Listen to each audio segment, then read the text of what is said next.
up. Happy Friday. Hey, No. the sun finally came out. I know, isn't it great? Ah, it's glorious. Isn't it great? Look I outside know. the window here. I almost wore the short pants today. It was is gorgeous. What are these trees here? Are these cottonwoods? I don't know if those Jason, are. what are these? Isn't this the road to This is House Secanic? You have to make one turn from X-Golf Vancouver to get to the Secanic Estate. So if I go straight down where that blue car is going, Yes. I run right into your house. Yes. Straight into the living room. Straight into the living room. Well, you got to make the one turn. So you should know what these trees are. What are these? Well, it's possible that's a cottonwood tree. I don't know. They're white, Yeah, big it's fluffy. Big fluffy. Oh, it's beautiful. Just damn beautiful. It looks like the cherry blossoms, but the white version. Beautiful. You know, we like the whites. It is Vancouver. We like the whites. Dusty, it's as beautiful as Dusty's mustache. Yes, look at that thing. It really is glorious. I just have always Gavin preferred over the there. whites. We are at X-Golf Vancouver today. Yes. Where it is quite a light day so far. It is. Well, people are out and about. I You know, know. the sun's shining, but this is going to pick up, I guarantee it. I hope so, because right now, if you want to get a bay, Now's the time to do it. you can come in and grab any bay you want. That's right. Well, except for this bay. Well, yeah, Dusty and Danny are Yeah. battling it out again. They've occupied this bay. But, So. everything else is pretty wide open. The games get underway. March Madness about 4 o'clock. I was checking out. I was at the gym today, and I was watching our Beers. I was watching Mrs. Beers take down Notre Dame. Wasn't that a good game? That was a good game. It was kind of one of those where when you're trying to do something else, it's a little distracting because, man, it was getting tense down. The Lady Beavers. The Lady Beavs, Elite 8. They won. Let's go. They turned it over 26 times. Dude, it was unbelievable. Yeah, our guy with the big O is here, too. We got Ultimate Winterhawk Beaver fan here. The 26 turnovers, But they shot 60%. normally you don't win when you turn it over 26 times, but yeah, 60%. But you do when you shoot 60%. Yeah. I think if you combined R.J. Davis and Caleb Love together, I don't think you get 60%. So go Lady Beavs. How good are they if they turn it over on average 26 times a season or a game? Sorry, for a season. No. But shoot 60% for the season. Means you're the How good sloppiest. are You're they? the sloppiest but best scoring team in NCAA history. Are they? Although it may not matter. I don't. It's not like I watch a ton of women's basketball, but I try to pay attention to it. And that their South Carolina team, dude, they just stomp a mud hole in people. They're like UConn did this years ago, and the idea was that there just weren't enough good teams, and UConn got all the best players, and they were just that much better. And then the talent started growing, and the pool was bigger, and so it was spread out, and we're not supposed to get that. Well, apparently we have that now, because South Carolina is 34-0, and they just bludgeon people. Last time I looked, they were winning by 15. They're up 17 at half. Yeah, over Indiana. Yeah, poor Indiana. Well, it'd be kind of fun to slay the dragon, though, right? It would. I mean, come on, man. I don't know if anyone's going to, but The Beavs are going to get their shot. they get their opportunity. Looks like. Good day. So come on out. We're right off of 164th here in the Cube, which I think is, that's 164th. That is I'm 164th. not too familiar with this area. That is the main road. There is 164th. But I mean, it's a home the game. For Big Sioux. 164th exit. Yes, I left my house today at 2:52, and was here. I almost rode the pedal. I almost rode the bike, but Did you walk? No, I drove. My day kind of got away. I had a big plan. You ever have that where you have a plan, and then your day starts happening, and before you know it, and I'll actually blame. I'm going to blame the Lady Beavs. Let's do it. Because my plan was I rode my bike down to the gym, and I was going to work out and then ride my bike back to the house, shower, grab a little bite to eat, and then hop back on the bike and ride over here. But my workout took double because I ended up watching a lot of the Oregon State game. They ended up on the TVs at Crunch, and so every time it got close, I found myself stopping. So that kind of killed like an extra 45 minutes. So I got back to the house, and it was more just kind of shower and then. You're a beaver, Lady Beaver maniac. I was a Lady Beaver maniac today. Go Beavers! How about that? I You will love say that Lady Beaver. I will say today that I got caught up in the game. I did find myself just you do that. You just stare at the TV for like 10 minutes, like in between stuff, and I don't know. I found myself kind of glued to it, and I was like, oh my God, they are going to botch this thing with turnover after turnover after turnover. But they found a way. It was a good game. So we'll preview tonight's games. And look ahead to tomorrow's games. Elite 8 Saturday. Yes. Is kind of a weird slate. I know. You know? It is. Clemson won and that's the Illinois won and I found out that I hate the Illinois coach. That you don't like Brad Underwood? No. I like him. Yeah, there was. What did he do? Well, he's a giant. Well, they had the squirt gun thing at the end, which was kind of fun. Yeah. But I guess he's a giant. I don't know much about him, but I guess he's a giant red ass. He's the yeller screamer, Tom Izzo type. One of those. And so now, of course, my timeline got flooded with people being like, this is the look at the red ass coaches that are doing it, and if only we would just discipline players, we're getting that, and that always when we have success with that always drives me a little batty, because then it gives the knuckle draggers the excuse of, see, there's still room in the game for real men to scream and yell at kids. God, that's so dumb. I know. But it does work. I mean, it works. It works. It's age old. It's not like it's a bad tactic. It's just not the best tactic. It's just not. It's as someone not healthy. As someone that grew up with coaches in that realm, it drives me batty, because the old adage is, and it's true, you can beat a dog and get it to do anything you want, but it only does it for so long, and eventually the dog will bite you, and by the way, it does serious harm to the dog. So I don't know. I found myself rooting against Illinois simply based on that one thing. And it's probably totally unfair. And, of course, then you're going to get someone that's like, his players love him. Tom Izzo There's one guy every year when I say that I don't like Tom Izzo, there's one guy that's like, if you talk to any of his players, Souk, they love him. I'm like, yeah, cool, great. It's wonderful. Not a fan. Well, who's the Clemson coach? I don't know who the Clemson coach is. He's probably the same way. Probably. I have bad news for you. Yeah. They're all like that. I know. Bill Self's like that. Not a huge fan. I'm sure Purdue. Look at Matt Painter. You don't think that guy yells all the time? Mark Few seems miserable. What? Kelvin Sampson? By the way, Clemson's head coach is a man named Brad Brownell. Oh. Okay. Who knew that? I'm sure he yells and screams too. Yeah. I mean, they all do. Like, who's the Mike Riley of college basketball coaching that's still in the tournament? I don't know. Shaka seems, he's not. Dude, he's as intense. He squared up to Bill Self when they played this year. Like, he's as intense as they get, although he does seem to be really well respected by his players. Yeah, look, and I know a lot of the coaches are. Like, again, I know Izzo is, a lot of his players love him, but I don't know, just that demonstrative, and I don't know why. Like it lends itself to college basketball, because football coaches do it. It feels like college football has evolved a little bit more. College basketball still has that red ass thing about it, and maybe it's just the Bob Knight factor. I don't know. There's just something visceral about that when I see it, it's such an eye roll to me. I just have a hard time. I have a hard time embracing teams when they're led by that guy. I think football, it sort of feels like, is more. They're just getting more polished as figureheads. Yeah.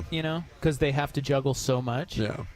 Whereas basketball is still just in the gym throwing balls at kids' heads to try to get them to do it, what they want. The Kim Mulkey style. But you're right. It works. There's a reason why people do it. It just.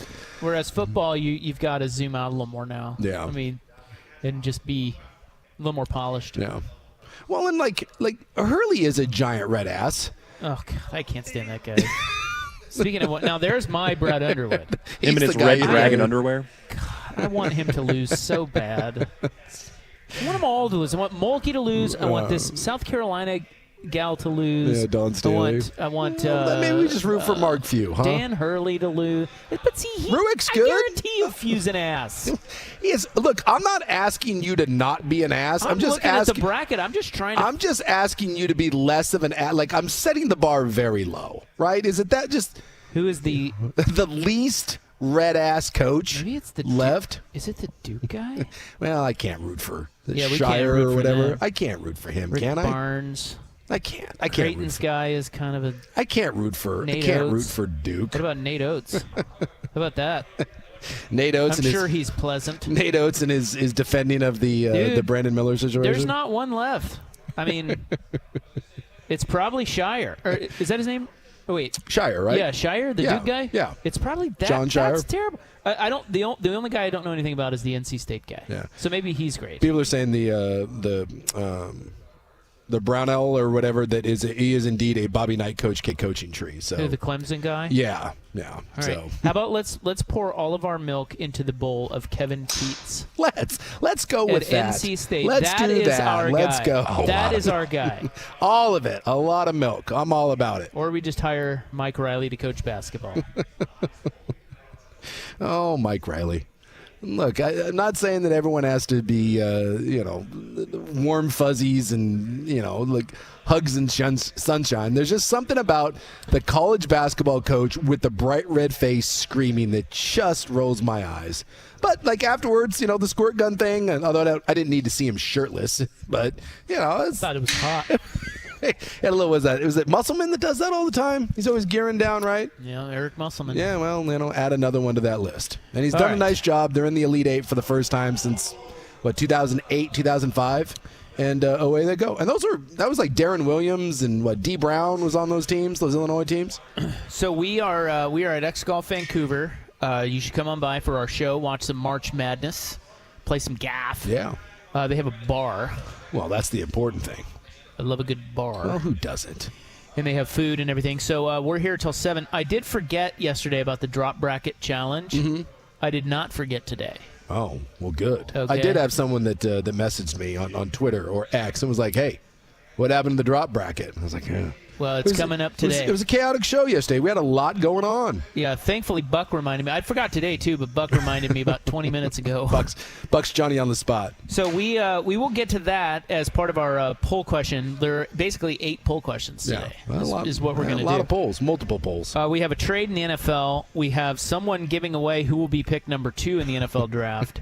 And we'll Speaking of unlikable human beings, we'll get you teed up for March Madness. So yeah, that's what we have going on. Let's come back. We'll get into the drop bracket challenge. It's round 2. Some pretty good matchups, Jace. Let's do it.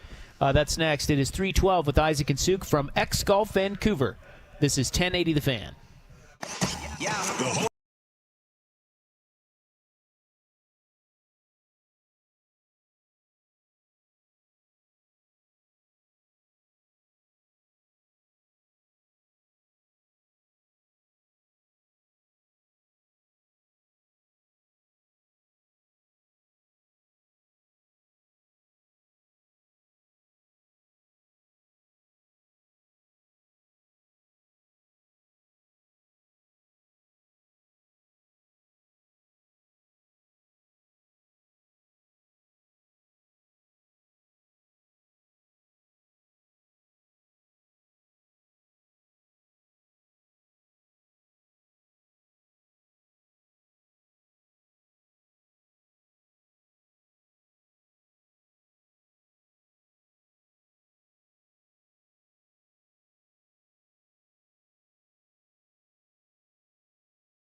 We'd like to thank our sponsors for having us out. X-Golf Vancouver is where we broadcast from today, courtesy of Coors Light and George McCoy at Warren Allen Attorneys at Law. You know, George McCoy is also sponsoring our Drop Brack Challenge. He's everywhere. He's hot right now. We started with 32 drops. Mm-hmm. The winner of each regional, the ROP regional and the Souk regional, each will make T-shirts. And you guys can have the T-shirts. Yes. Well, check that. You cannot have anything. You can purchase. You will purchase them. At a very fair and reasonable price, as far as you know. Yeah, probably. We'll see. Hey, it's a nice T-shirt. I've at least felt them. One of the stipulations of us doing this was I said there will be no Hanes beefy cotton tees. Right. So we're not doing it. Yeah. Too many times you go get the station T-shirt or the band T-shirt, and it's that heavyweight horse crap cotton shirt. You'll never wear it, and the graphic on it weighs 17 pounds. No, these are actually nice T-shirts. They're like dry fit? No, they're not dry fit, but it's a thinner ring spun cotton. It's soft. Yeah. It's a nice T-shirt. Yeah, so, the final two will get T-shirts. Yes. Or maybe even the final four. I don't know. And possibly some others, because Right. I will ensure that there will be a Milwaukee Butterhog shirt. Great. And that's not even in the the tournament. I just want that shirt We desperately. have a lot of He's going drops to go that get even him make one of the those Milwaukee Butter Hogs. It's my favorite thing ever said on this program. So, we're into round two. So there were 32 drops to start. We are down to 16, so we have 8 matchups. And each one of these, I will just tell you right now, each one of these is already up on Twitter or X at 1080 The Fan for you to vote on. Okay, so you can vote on all of these. Yes. Right meow. Monday, we will reveal the winners, and we'll be down, Jason, to the Elite Eight. I don't think we can say that. To the Excellent Eight. There you go. We're not allowed to officially use any of the terms. It's a whole Michael Buffer thing. Okay, so here are the 8 matchups in the Sexy 16 that you can vote on. Okay. The one I've actually put what I think is the best matchup I've placed as our AAA heating and cooling poll question today. Family business helping families for over 60 years. AAAIAQ.com at 1080 The Fan on X. Drop bracket challenge round 2. Which is the better drop? Sports is sports. Sports is sports. Or football's football. Football's football. It's tough. In my opinion. What a great matchup. I believe football is football because of all that is attached to football. it. Because while we may not have definitively come to the conclusion that sports is sports, Sports is we do sports. we do know that football is football. And the Football's best part of football, Is you got to do. you got to do The best part football. of football is football. So far, And so you got to 56 do football. 56% football's football. Yeah, I mean, So far. you can't argue with that. And we have these running all the way in through until, I think, Monday. Yeah. You can vote on these. Yeah. Okay. So let's stay in the Souk Regional round 2. Which is the better drop? I would like to know things. I would like to know things. Or Ahoy. Ahoy! The classic. It's classic. Right now, I would like to know things. Leading the way. I again, would 66%. like to know things. You get to this point in the tournament, and there are no easy outs. The next one. The era has become. The era has become Against Golf. golf. This might be. I still think that's might be my dark horse to win the whole damn thing. Dare I say an upset is a brewing? Really? Golf. As the Golf. the era has become is leading 64%. The era has become. to Be 36%. damned. Hey, even UNLV got beat. It's early. It's early. A lot of votes left. And the last matchup in the Souk Regional is My Son is an Idiot. My son is an idiot. For selfish reasons, that I kind of want that to win. That's a great T-shirt. It too. is. I'd like to get one for my son. Now, could you also wear a T-shirt that says "It's thick, it's meaty"? It's thick, it's meaty. I don't know about that. Right now, My Son is an Idiot, leading the way 60%. Yeah. Okay, to the ROP Regional, we have. Will you guys shut up? You guys shut That's up. Chip Kelly. Yeah. And what it do? Hey, what it do? Right now, Chip leading the way, 61%. Wow, You that guys damn shut Chip up. Kelly. People love that one. Yeah, it was great. Next one, Boners Rewards Program. Then the bonus rewards program kicks in. And that is going up against left, right, little girl's toilet. Should I go right? Should I go left? Damn it. How do I get in that little girl's toilet? I'll tell you right now, if there is a Yukon of this tournament that should steamroll, it is the little girl's toilet. Should I go right? Should I Tell go me. left? Damn it. How do I get in that little girl's toilet? I mean, come on. Well, I will tell you that early on in the first half of that game, Yeah. it is 50-50. That's tight. It's Then tight the contest. bonus but rewards come program on. kicks in. I mean, the little girl's toilet. Let's see. 2 other matchups. Rop Regional. What an exciting time. Lane Kiffin What an exciting time. is going up against Rop is an idiot. Rop Dave is an idiot. And right now, 71% say Rop is an idiot. Yeah. Rop is an idiot. And then the last one is Rockin' You on a Friday. Now that's Rocking good. you on a Friday? Why did I say that? But the part that makes it is the instant regret. And that will be going up Rocking against you Come on, on a Rock! Friday? Why did I say that? Come on, Rob! And that's from Ted Lasso. Ted Lasso.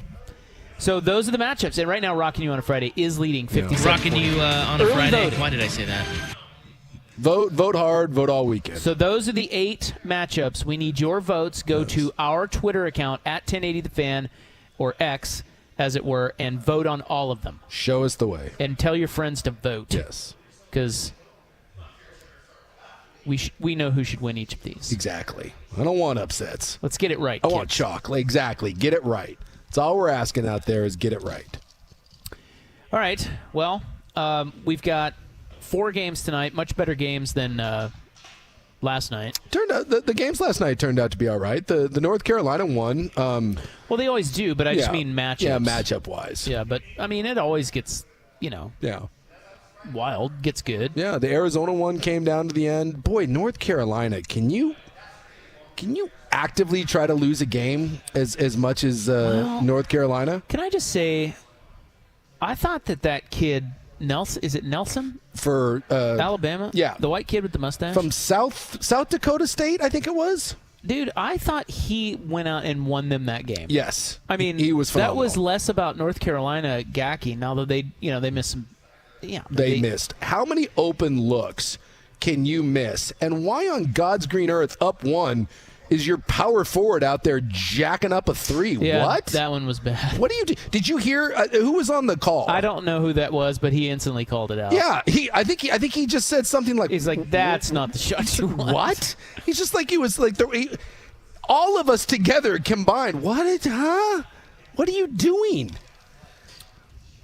Yeah. Well, the Nelson kid, I mean, He was great. they said he had only scored 6 points in the first 2 games. Yeah. And he had, what did he have? He was I think like, he had 19 in the second half, and then had the block to kind of. well, he had 5 blocks. Yeah. So, and I think he had a double with 5 blocks. Yeah, just in the second half, and He was the block everything. that sealed the game. And I was that's happy- kind of the fun part about the transfer portal. I mean, no offense to South Dakota State, but I'm glad he was in that game last night and not in South Dakota. Where is he from? I don't know. I just know that's where he played, and he played all 4 years in South Dakota and then transferred to Alabama. But I don't know where he's from. Well, I was half expecting him to. Yeah, his name's Grant Nelson. Yeah. I was half expecting when they interviewed him after the game. I stuck around for the Grant Nelson interview because I was expecting this. Hey, man, just look all glory to God, man. You're waiting for the accent? Yeah, because he plays at Alabama. Well, Yeah. he did do the all glory to God. Of course. But he's, he doesn't have the accent. No. Yeah, he was at North Dakota State for 3 years. Oh, North Dakota? Yeah, North Dakota I State. thought it was South Dakota for. Yeah, and he's from North Dakota. He's from Okay. Devils Lake, North Dakota. Boy, and he looks it. He's got that weird, like he has Dusty's mustache before Dusty could grow a mustache. He's kind of got a young Like, Larry that's Bird like thing going on. Yeah, he does. Yeah, Larry Bird's mustache was blonde, and so it added a whole new molester vibe to it. This just kind of reeks of like shady bartender, but I don't think he's into any sort of weird kink with that mustache. It's so weird. Like, I was looking at, so their first game, he went 1 of 3. Yeah. Played 15 minutes and scored 3 points. Their second round game, he went 0 of 4, scored 3 points, all from the free throw line, Yeah. and he played 17 minutes. And then this game, he looks like the best player in the tournament. Goes 36 against one of the best teams in the country. Goes 36 minutes, 10 of 13 from the free throw line, 24 points, grabs 12 rebounds, and has 5 blocks. And he even blocked the last. Yeah, like the last the shot. last heave. But still, like that kid was sensational. I got to look up and see what Caleb Love did because I know it was abysmal. But R.J. Davis went 4 of 20, 0 of 9 from behind the arc. 0 of 9. And by the way, I think Love went 0 of 9 too. I think at least 6 of those were just like clean looks. Even Hubert Davis after the game was like, he goes, we had shots. That's what Arizona's saying, too. They were just open looks, and they could not buy a bucket. Yeah, Caleb Love 0 for 9 from 3, 5 for 18 from the field. So the former teammates ended up going 0 for 18 to go to the Elite 8? From 3. That's crazy. Did they call each other afterwards and just be like, hey, sorry, bro? I mean, my word. What was Love overall? 5 of 18, you said? 5 of 18. Is that what? Yeah, that's right. 5 of 18. Yeah, 5 of 18. So, and then Davis was 4 of 20. 9 of 38. Jeez Louise. Man, dude. Yeah, that's. But look, that one hurts. Who's crying about North Carolina losing in the tournament? Not me. No, but I thought it was great, and I got behind this Nelson kid. I mean, it's just, and that's the beauty of this tournament is just some guy. Yeah. You've never heard steps of. Up. Yeah, he just steps up and plays great and feels it, and they give him the ball, and he says, get out of my way, and I'm going to win this game. I got a creepy mustache, and normally I suck, Fantastic. but in this one instant, and it really was just the half. It was that second half where he was dominant. I think I'm gonna pull for. I hate to pull for Alabama, but I think I'm gonna pull for them because of him. Well, I mean, I'm not pulling for Clemson. I mean, what is this? The Rose Bowl? Alabama, Clemson? It's weird. It's still all about the Zags, right? I mean, I'm going Gonzaga. Yeah, for sure. But I'm saying in the games tomorrow. Yeah. No, I get it. Because you've got the other one. You've got Illinois and UConn. Yeah. Which come on. Yeah. Is there a word? I'm thinking of Illinois here. Yeah. Is there a more nondescript, I could care less Power 5 program? In general or just their basketball? Anything. Illinois. Whatever they do, I don't care. It's a valid point. But because I don't care what they do in football. I certainly don't care about any other sport. It's just so. Yeah. Yeah, that's interesting. They're kind of uninteresting. UConn is kind of like that too. But they're sort of making us care with how good they are. Well, I don't think, and check me if I'm wrong here, Sandy, but I believe that UConn has never lost in the Final Four. Really? I think every time they've been to the Final Four, I believe they've won a national championship. I need to double check that because, again, that may be one of those things that I just saw in passing, but I was stupid and misread it. But I believe that is correct. And when you look at their track record over several coaches now, I mean, we don't think of UConn the way we think of Kansas and the way we think of Carolina or Duke. Why not? Because Calhoun won 3, right? And then Kevin Ollie won the 1. And then Hurley won. So they've got 5. And 5 over 3. Now, so which is, and by the way, they could get 6 here. They're the prohibitive favorite to win the whole damn thing. So let me ask you, which is more impressive, like Coach K going on that run, or because I'm trying to think of another school that's won 5, because Coach K won 4 or 5. I think Coach K won 5. He did, if I'm not mistaken. And North Carolina has a bunch, Kansas has a bunch, but that's over. I mean, long period of time. UConn's is over the last 20 years that they've been doing this. And they've got 3 titles, 4 titles, with 3 separate coaches kind of in 3 separate runs here. I mean, I don't know why we don't think of UConn in the same way that we do those other schools. Yeah, we should. You're right. Coach K won 5. He won 5. And, the thing about Coach K, though, it's hard to really say a run is better than his because of what Duke was before he got there. Yeah. And for how long? Yeah, it was ridiculous. I mean, dude, he won 2 titles in the early 90s. And then he won his last one in 2015. Yeah. I mean, and all throughout there. And then in between those, they won 2 more. Yeah. I mean, he was just the model of excellence and consistency. Yeah, it's just stupid. But you're right. UConn now does belong. I mean, there's no question. They belong in that category. By the way, they've lost one Final Four. Might I offer this, that one of the reasons they're not considered, I guess, a blue blood or whatever, is because they're super boring and no one cares about UConn. It's like Illinois. It is. I mean, that's my hot take of the day. Their national title teams are not the most memorable teams. No. But, I mean, I don't know. They just aren't. I may not think a whole lot about UConn, but I just, they're the San Antonio Spurs of college basketball, where they are greatness, and yet we just kind of all collectively shrug our shoulders. But they don't have a Popovich and they don't have a Duncan. Well, they may, if they go back to back for the first time since Florida, they're going to start forcing someone to pay attention to them, because that'll be 6. They are 9-0 in their last 2 tournaments. Yeah, or last year and this year combined, 9-0 so far.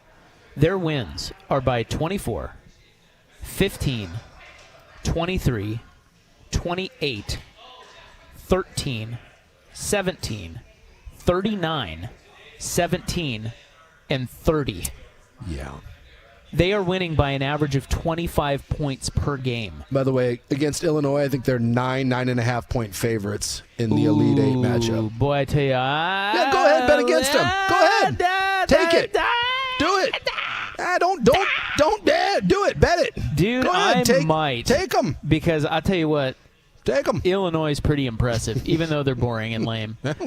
They're pretty impressive. Lay some cheddar. So what they have, well, let's talk about it next. That's a pretty interesting game, actually, because of all the teams remaining, believe it or not, the 3-seed Illinois might have the best shot at them for a couple of different reasons, which we can get into when we get back. We also have 4 big games tonight we got to look at. So we'll be back with some more brackets talk. Roppy Brackets here at X Golf Vancouver. But first, let's go to Buckley Sports Center. Now, from the Fan Sports Desk, a Sports Center update on 1080 The Fan. Brought to you by Crunch Fitness. Memberships as low as $9.99 per month. Find your Crunch time in Portland, Vancouver, and online at crunch.com. First on the Fan, March Madness continuing this afternoon, and in the women's bracket, it's the 3-seed Oregon State Beavers knocking off 2-seed Notre Dame 70-65 in the Sweet 16. The Beavs will move on to face the winner of 1-seed South Carolina and 4-seed Indiana, who are playing right now. South Carolina with an 11-point lead in the fourth quarter. In the men's bracket, the first game of the day, 11-seed NC State taking on 2-seed Marquette. The Wolfpack, the last double-digit seed remaining, they're 7-point underdogs, and tip off just after 4 o'clock. At 4:39 on TBS and True TV, it's the Northwest's last hope as the 5-seed Gonzaga Bulldogs are set to face 1-seed Purdue. Boilermakers favored by 5 over Mark Few's squad. The late window opens with 4-seed Duke and 1-seed Houston squaring off right around 6:40. The Cougars, 4.5-point favorites in that one. And in the late game just after 7 o'clock, it's the 3-seed Creighton Blue Jays against 2-seed Tennessee. Rick Barnes and the Volunteers favored by 3.5. And in Major League Baseball, the Mariners look for their first win of the season tonight after dropping the opener last night to the Red Sox. This evening, it's George Kirby on the hill for Seattle opposing Nick Pivetta. First pitch from T-Mobile at 6:40. More sports scores and stories in 30 minutes. I'm Ryan Buckley at the 1080 The Fan Sports Desk. Listen live or on demand on the Odyssey app, the Fan's desktop player, or tell your smart speakers play 1080 The Fan. Live, local, and free. No subscription required. Portland's sports leader is 1080 The Fan.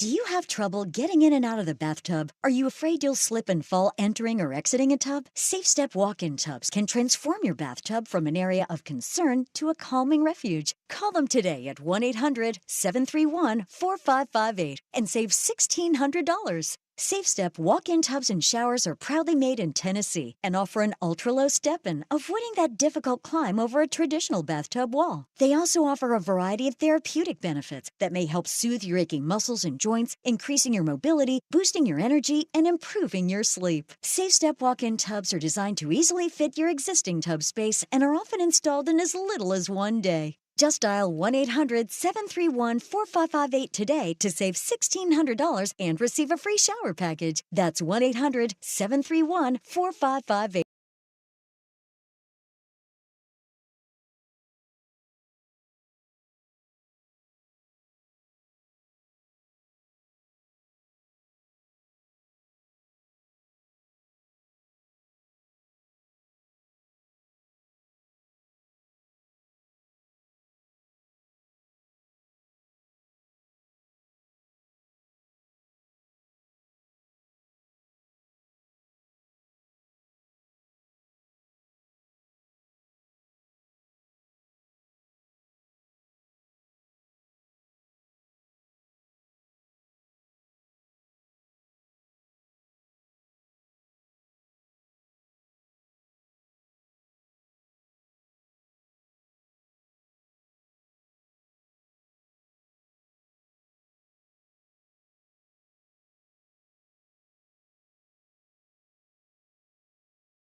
All right, Robbie Brackett's here. We're talking some hoops. Although we're watching this women's tournament, and South Carolina is only up 5. I know, and they were just beating the hell out of Indiana.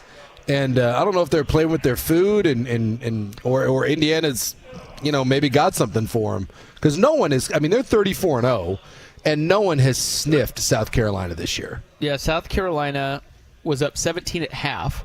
They were up by over up 20 at one point in time. I think they were up by 21. Wow, now they're only up 5. 7 minutes left in the third quarter. Now the winner of this game gets plays Oregon State in Albany. And by the way, I just saw a stat on Oregon State. So they, we were talking about this earlier, they turned it over 26 times. Notre Dame, the 2 seed, turned it over 5 times. So they had a minus 21 turnover differential. Good gravy. And they said that is actually the worst turnover differential for a team that actually won a tournament game since 2000. 25 years. Well, yeah. Well, 24 years. 24. How well, about that? I mean, think about it. Like, I don't know what the equivalent of that is in football. Is that like 5 turnovers to 1 and still winning the game? I mean, you just... Yeah, that's a good question. I don't know. That's not supposed to happen, but shooting 60% from the field certainly helps. So I wouldn't recommend that against South Carolina, though. So UConn, the South Carolina of the men's bracket, although they are not undefeated. No, they've lost 3 times. I mean, Kansas beat them. And Kansas wasn't even any good this year. Yeah, but wasn't that when Kansas was actually had all their players? Well, yes, and it was early in the season, and UConn wasn't. UConn hadn't really kicked it in yet. Yeah. Like they've kicked it to another gear here. Championship hangover. But the Huskies are 9-0 in their last year and this year in the tournament, and they're winning by an average of 25 points a game. So, not saying that they won't win, but looking at the teams left, some match up better than others against UConn. Yeah. The one team that looks like it matches up the best, maybe, of anybody left against UConn is Illinois. And that game's tomorrow at 3. And the reason Illinois matches up so well with them is, one, they have just a all-out baller leading scorer. He is in Shannon. He is accused of rape, but let's not. He is averaging 28 points per game in the dance. And, what's wild about Illinois is they missed 14 free throws last night. 14. That's kind of like the whole turnover thing. You're not supposed to win games with that. 14. If they clean that up, the other thing that they have is, well, I'll quiz you. UConn has the best offense in college basketball. Mm-hmm. You know who has the number 2 offense in college basketball? I got to guess. Guessing it's the Fighting Illini. The Fighting Illini. And their top 4 scorers are all 22 years or older. A lot of experience. Yeah. And all 5 of their starters run 6'6" or taller. That's a big one against UConn. You got some size. So Illinois, that is a really interesting matchup with Illinois and UConn in the Elite 8. You're getting 8.5 or 9, depending on where I'll take you Illinois. look. Do it. I'll take it. Lay a sawbuck. I'll take them. Because in the last 2 tournaments, no one has been within double digits of UConn. To me, that doesn't mean anything. Each game's different. Sure. And styles make fights. That's as you right. said. And Illinois is playing great. If Shannon, like that guy. Isn't it a little weird that isn't a bigger deal? Like, we had the whole Brandon Miller thing last year, and Brandon Miller, if you don't know, was, I don't know if you want to say he was involved. Some say it was inadvertently. Some say he brought the gun. But, I mean, he was somehow loosely involved in a murder, in a shooting. Well, you've got one of the best players in college basketball, Illinois' best player, that hasn't been accused. He's been charged and will stand trial eventually and by the way, was deemed ineligible and then sued and got an injunction, and he's out there playing. And it's bizarre. This goes back to my theory that no one cares about anything at Illinois. Like, they don't. It's just like, right? If nobody even knew him until last night. If this is UConn, imagine if this was Duke. If he played at Duke, this is the biggest story in college basketball. And I think a lot of people found out about this yesterday. And they were like, what? And they kind of started making the rounds. The fan man, by the way, going 286 off the tee. Shannon was charged with I think the fan man's on roids, by the way. Look at that. He was charged with 1 count of rape or an alternate count of sexual battery December 5th, 2023, after a woman alleged that he'd summoned her over, grabbed her butt, reached under her skirt, and inappropriately touched her. Yeah. The incident took place at a bar in Lawrence, Kansas, where he was visiting for Illinois' football game against Kansas September 8th. Illinois noted that Shannon was not in Lawrence on official university business, nor was he a member of the university's travel party. The accuser identified him from the Illini's team roster online. Additionally, she consented to a sexual assault exam at a local hospital the day after the alleged incident and reported it to authorities.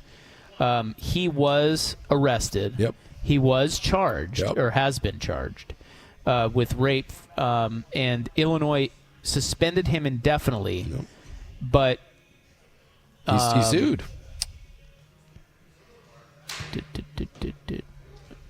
Yeah, he sued and got an injunction, right, to be able to play? Yep, saying that his rights had been violated. He maintains his innocence. Yeah. Yeah.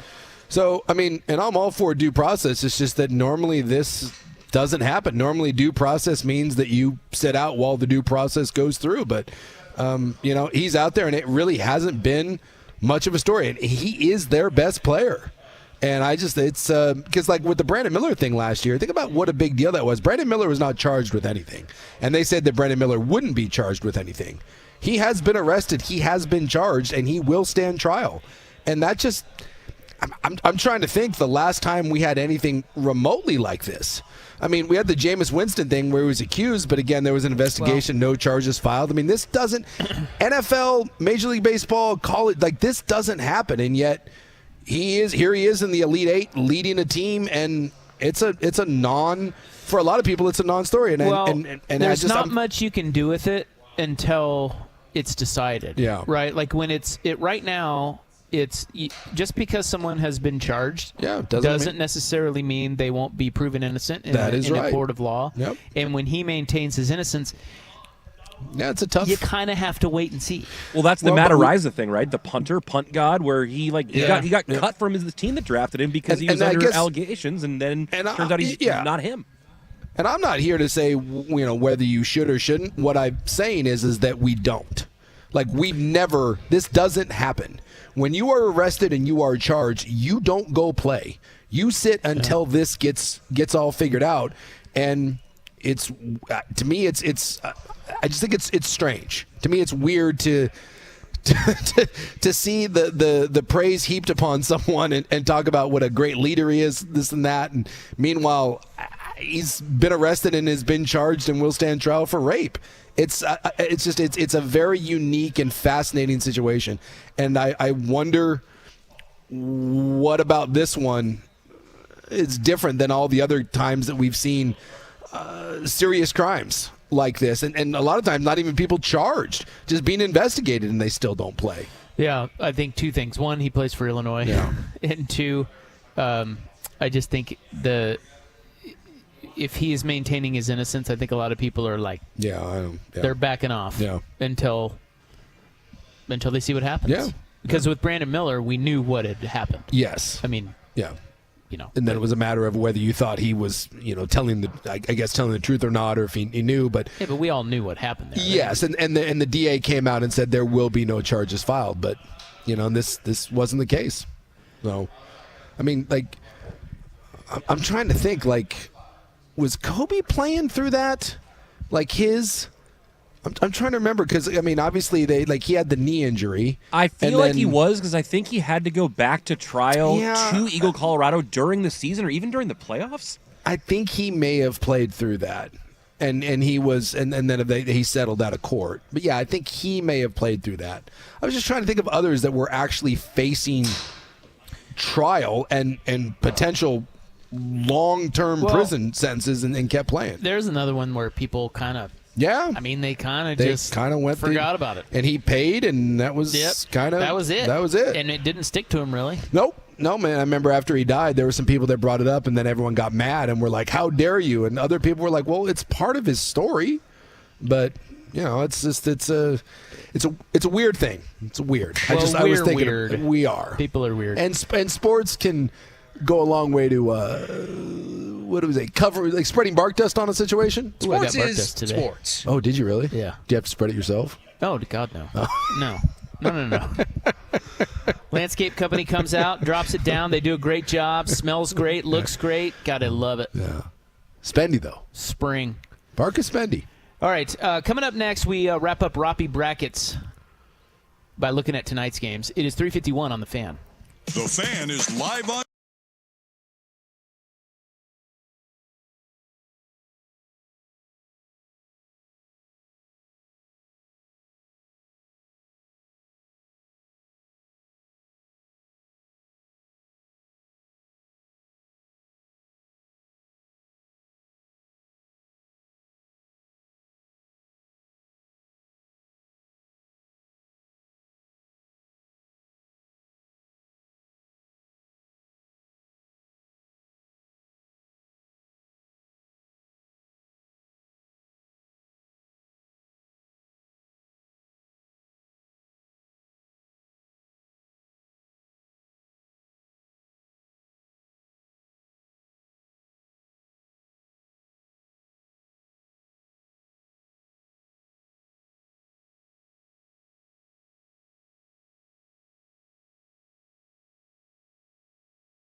All right, pleased to have you along. We're out here at X Golf Vancouver, hanging out, drinking beer, watching brackets. South Carolina cannot put away Indiana. They're only up 4. We're watching that one because Oregon State plays the winner of this. Well, one, I'd love to see Oregon State get Indiana, not South Carolina. And two, you know my feelings on Dawn Staley. I would love to see Dawn Staley go down and her angry face. It'd be fantastic. Well, does it help you if you're a Beaver fan that if South Carolina barely ekes this one out? Does that give you a little confidence going into the... You got one of two things. Either you can say, hey, they're vulnerable, or you're going to get their attention. Because maybe at this point the idea is that South Carolina was up 20 in this game, and maybe they just took their foot off the gas and now we're trying to refocus. So I think you can see it both ways. But, hey, the Beavs are a good team. They don't turn the ball over. Oregon State and Stanford is a legit national title contender, and Oregon State lost by 2 or 3 points in the Pac-12 tourney to Stanford, and that was without their best player. Ms. Beers wasn't there.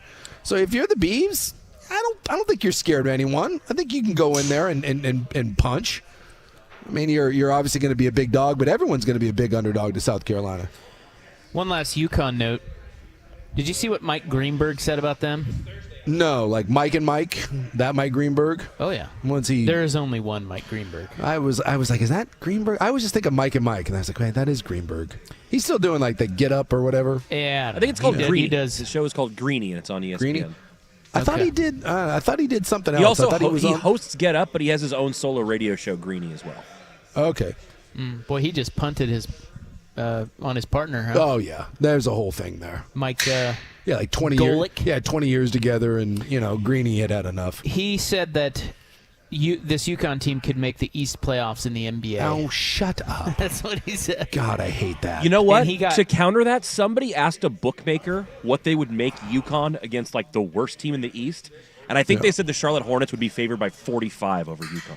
Yeah, just 45. God, it's just it's not, God, give me the Huskies. I think they said the Pacers would be favored by 38.5, something like that. There is nothing dumber than when idiots do could they beat the worst team in the NBA or the worst team in the NFL or whatever. Because how many NBA players, like even marginal NBA players on the UConn roster? 2? Hell, I don't know. 3, perhaps. I know they've got one guy that's supposed to be a top 10, 12 pick. So let's say you've got 2, maybe 3 guys on that roster. Yeah, all 15 guys for the Charlotte Hornets are NBA guys, including Brandon Miller. You taking the Hornets minus 45 in that? Brandon Miller and LaMelo Ball would combine for 85 points. Like, are you taking the Hornets minus 45? Minus 45? That's a lot of points. That's a lot of points. I'll tell you what, I'd give you 25. Oh, no. Come on. Why I'll would you? give you 30. I'll give you 30. The bookmaker said it's 45. Anything, because here's the thing. The only way I would give you the 40 or the 45 if I knew that Charlotte was trying to prove a point. Like if the Hornets were pissed off and and UConn was talking S, and they wanted to prove a point. But you know what's going to happen in that is Charlotte's going to get up by 50, and they're going to be like, dude, whatever. Backdoor cover. Backdoor, that screams backdoor city. So I am not exactly sure the metrics they're measuring this on, but somebody tried to run a simulation on it, and they determined that the UConn Huskies would go 5-77 in the NBA. They'd win 5 games? I guess. Well, probably just because somebody would off nights and weird things. Yeah. Oh, my God, that's hilarious. Yeah, Greenberg got raked over the coals for it to the point where he came out and he said... sorry. No, he said I was kidding. Oh, yeah, no And choice. he was not kidding. Yes. Well, you say it all the time when people, it's like that Miami team or this Nebraska team could beat an NFL team. No, you couldn't. All right, so tonight we have NC State Marquette. That's the first one here in about 10 minutes. You know what? I can pull for Marquette. Like, in general, I can get on board with what Shaka. Yeah, I can get on board with what Marquette's doing. But I thought we were going with the NC State coach. That's true. Yeah, we're going less red ass. We're waffling. No, I can get on board with and it really would be the 11 seed. That's the only real dark horse we have left, right? That and what, Clemson? Well, yeah, they're a 7. I refuse to root for Clemson. Or are they a 6? I think they're a 6. Yeah. Yeah, then you've got Gonzaga Purdue will be about 4:45. That's the one I'm jonesing for. Well, the hard part there for the Zags is Purdue's big. Yes. And the Zags are not. Well, the center is our Clackamas boy, and he's 6'8", and that's generous. We love that guy. We're not certain it's a real 6'8". That may be a Drew Timmy 6'8". Yeah, but his hair, gives him a couple inches. Fletch, he's 6'5", 6'9" with the afro. And, Zach Edey's like 9 feet tall. Even though he can't move, he's very good at college. That'll be good. Duke, the spread, by the way, on that is Purdue only minus 4.5. 4.5, yeah. It's kind of interesting. Duke and Houston is 6:45. And then Creighton, Tennessee is also – that's actually a really good matchup, Creighton and Tennessee. The biggest spread, the only sizable one, is Marquette. Marquette's 7.5 or 8. The rest of the games are all 4.5 or under. Yeah, I don't know. Do we hate Duke as much as we used to? I hate to say this, but my hatred for Duke has softened. It's softened. That's what Dusty was saying on his show. It hasn't for me. Well, look, because of the Filipowski thing. I know. But Coach K not like being there is a marked difference in that program. Yeah, I know it is. For a lot of people, it is. Look, I'm not saying I'm going to root for Duke ever. I'm just saying there's potential at some point. I could see this Duke team running into someone that I hate more than Duke, and I'm not sure I could have ever said that with Coach K. Wow. Although the Filipowski thing and the flop, and it was the most Duke thing ever. And he's the most Duke thing ever. Look at him. And Coach K would have been so pious about all that. 100%. Duke. Douche. All right, well, they're your games. Yeah. Good ones. Hopefully. Coming up next, we've got a trade in the NFL. Again, this Indiana thing. I mean, what are we down? Is that fourth quarter? No. Oh, it is, yeah. 21 seconds. 21 seconds, Indiana down by 4. They've got the ball, so they got to score, foul, score again. Yeah. They're at least they're sniffing them. Clean it up, will you? So a little football talk is next. 4:02, we're at X Golf Vancouver today. This is The Fan.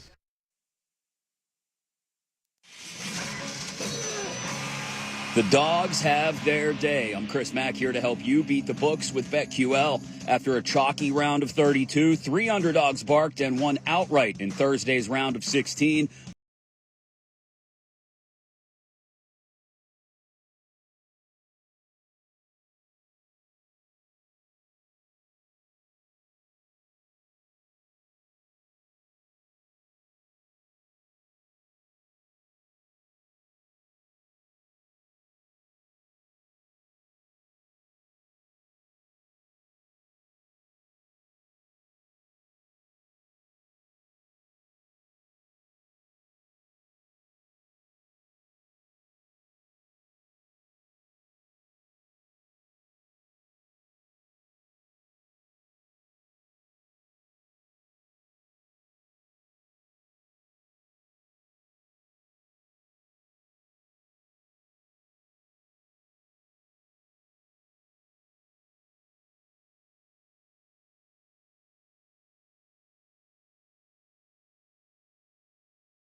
The Fan.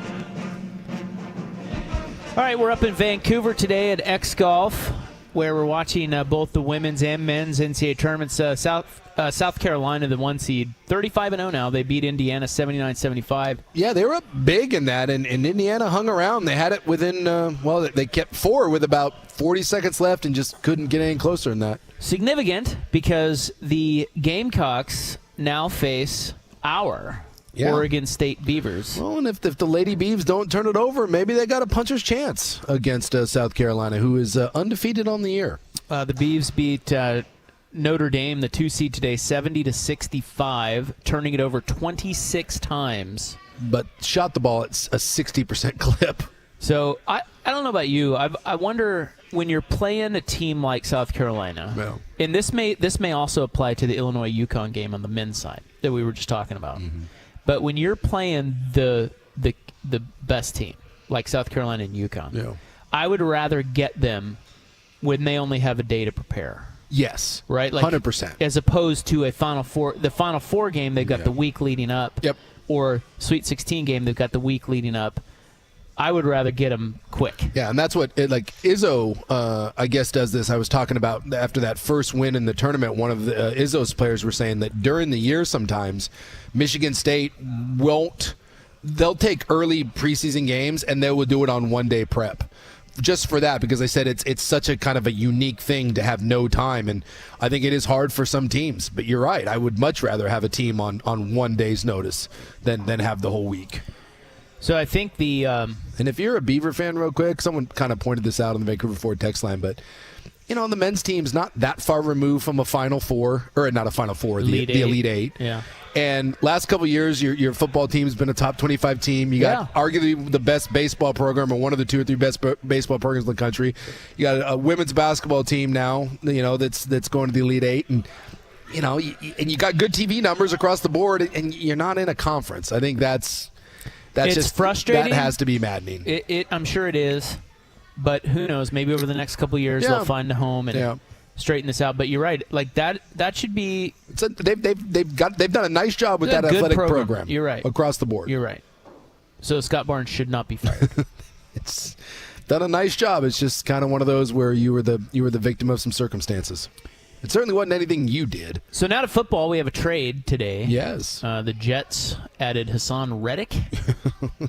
Even though they're denying the whole. Look at you laughing. Well, there was the whole stupid report out there that the owner was upset that Robert Saleh was focusing too much on the defensive side of the ball, and there was a. Didn't they get in a fight or something? And they both claimed it's horse nears. Who knows what to believe? But yeah, supposedly there was some sort of confrontation there. Look, if the owner was fighting with the head coach, something tells me the head coach would not be the head coach. Yes, unless you're just so cheap and you don't want to fire the guy. But yeah, that seems a little odd. What do we think of Robert Saleh? I don't know, because he obviously had a great rep when he came over from San Francisco, and his time with the Jets, it's like. His side of the ball, the defense has been good, but he was saddled with Zach Wilson, and we know how that went. And then they put all their eggs in the Aaron Rodgers basket, and that lasted 4 plays. It's not really his fault, though, last season, right? I don't know what to make of it, but for as bad as the offense has been, they're competitive. They're in games. So I just don't know if you can judge him. But at some point, what do they say? You are what your record says you are, right? And so I would assume that whatever happens with Aaron Rodgers, I got to believe this is a big year for Robert Saleh. I mean, you haven't won jack crap. And every year it's like, we're like, oh, this is the year for the Jets. And by the way, I mean, they're going all in with an old roster that's held together with a 40-year-old quarterback with an Achilles injury and a left tackle that can never stay healthy. I mean, you're kind of and a running back coming off a serious ACL injury. I mean, you're kind of going all in on this. I mean, and the window is incredibly small. I mean, we knew they were going all in when they signed Rodgers, and now it's even more all in because they haven't. They had him for one play? I think 4. 4 plays. I think it was 4 plays. God. The Jets, by the way, they're over-under win total next year, 9.5. Yeah, because there's this, and by the way, I may just take the under because I just think there's a lot of, and maybe even the thing with Cousins, like there's this idea that like oh, well, it's an Achilles injury. It's no big deal. Yeah, it is. Those are big deals, and ACLs are big deals. And, yeah, you went out and you improved your offensive line, but you improved it with, again, guys that struggled to stay healthy. And what Tyron Smith, I want to say, is like 30. Did they get Tyron Smith? They got Tyron Smith. Oh, that's a good signing. Well, it is if he plays, but he's always hurt. Yeah. So, yeah, he's 33. He'll be 34 this year, middle of the year. So, well, they're trying. They're trying. But, again, it's better than what they had. Well, their offensive line was just dreadful. But, they're going all in with someone that has just been, that's been chipped up a lot. He has not played an entire season since 2015. And some of those games that he does play in, they are they're less than stellar because he's been battling all these different things. So there's a reason why he was available. So they did make improvements along the offensive line. Reddick is a guy that was a nice piece in Philadelphia. And when you look at the Jets on paper, if everyone stays healthy and everyone comes back, there's a lot to like there. Well, they drafted great last year. Yes. Right? So they got the draft, too. Yeah. Yeah, there is a lot to like there. I don't know. I think you're right. I think it's hard to judge Saleh. I don't know. No. I feel like at first I was like, man, that guy's a really good coach. And then with the Zach Wilson stuff, it's like, boy, what are they doing? It's not pretty. But at the same time, it's not really his fault when you have Zach Wilson as your quarterback. Yeah, So I don't know. And I don't think he was the reason why they drafted Zach Wilson. Right. And but drafting a quarterback like that's that bad can make anyone look like a fool. But the offensive line last year, we can sit here all we want and say that Aaron Rodgers, getting hurt derailed them. There's no way Aaron Rodgers stays upright with that offensive line. It just wouldn't. Whether he blew out his Achilles there or he would have gotten hurt down the line, that season was going to be a lost cause. They could not win with the lack of run game and their offensive line. Well, and considering that personnel, they went 7-10. That's pretty good. I know. That's kind of where I'm like, they battled. We can sit here and if the report is true that they're upset with Robert Saleh spending all his time on the defensive side of the ball, what side of the ball do you want him to work on? The only way they have to be in games is to keep people to low-scoring affairs because their offense is just dreadful. But you look at it this year, and, again, Mike Williams, history of injuries. But if he stays healthy, Mike Williams and Garrett Wilson, very good. Great signing. And they went out and got Morgan Moses, and they got Tyron Smith and the guard out of Baltimore as well. So 3 brand-new offensive linemen. If they stay healthy, that is a much-improved offensive line. Aaron Rodgers, and if Hall comes back and is healthy, and then whatever they do in the draft, I would love to see them go get a big tight end. There's some good tight ends in there. Well, now you're kind of talking me to the over. Well, again, they could be pretty good until Williams, Rodgers, Smith, and Hall all go down. Yeah. And then on the defensive side of the ball, who's their backup quarterback? Is it still Zach Wilson? I don't think Zach Wilson's been cut. I think he's still there, but they went out and got Tyrod Taylor. So, oh dear, God forbid something happens to Aaron Rodgers again. They should go with Tyrod Taylor and not Zach Wilson. But this idea that Kirk Cousins and Aaron Rodgers are just going to come out with no repercussions whatsoever and everything's great. Aaron Rodgers is 40 years old right now. Again, middle of the year will turn 41.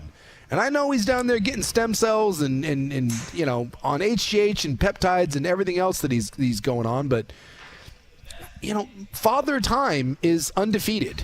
Except for maybe Barry Bonds. He probably played it to a draw. Possibly Tom Brady. But it's your body just doesn't bounce back. So, I don't know. The Jets to me are one of the most intriguing teams for me going into next year. I don't think I would feel comfortable placing a bet because that team could probably, with some breaks, that team can probably win 12 games. And with 1 or 2, that team can win 6 or 7. 1 or 2 injuries. Yes, it is going to be a feast or famine. So they got Hassan Reddick from the Eagles today, and they're sending a 2026 third. Yeah. To Philly. So that's another. He's a good signing. That guy's. They are that defense. A good trade, I guess. The defense. He will be out of that. It's a good defense. Again, the Jets on paper are intriguing. All right, coming up next, we got a guy who perhaps spilled the beans on who will go number 2 in the upcoming draft. It is 4:18 with Isaac and Suk at X Golf Vancouver on the Fan.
That guy's playing with Warren. He's playing golf with Warren Sapp.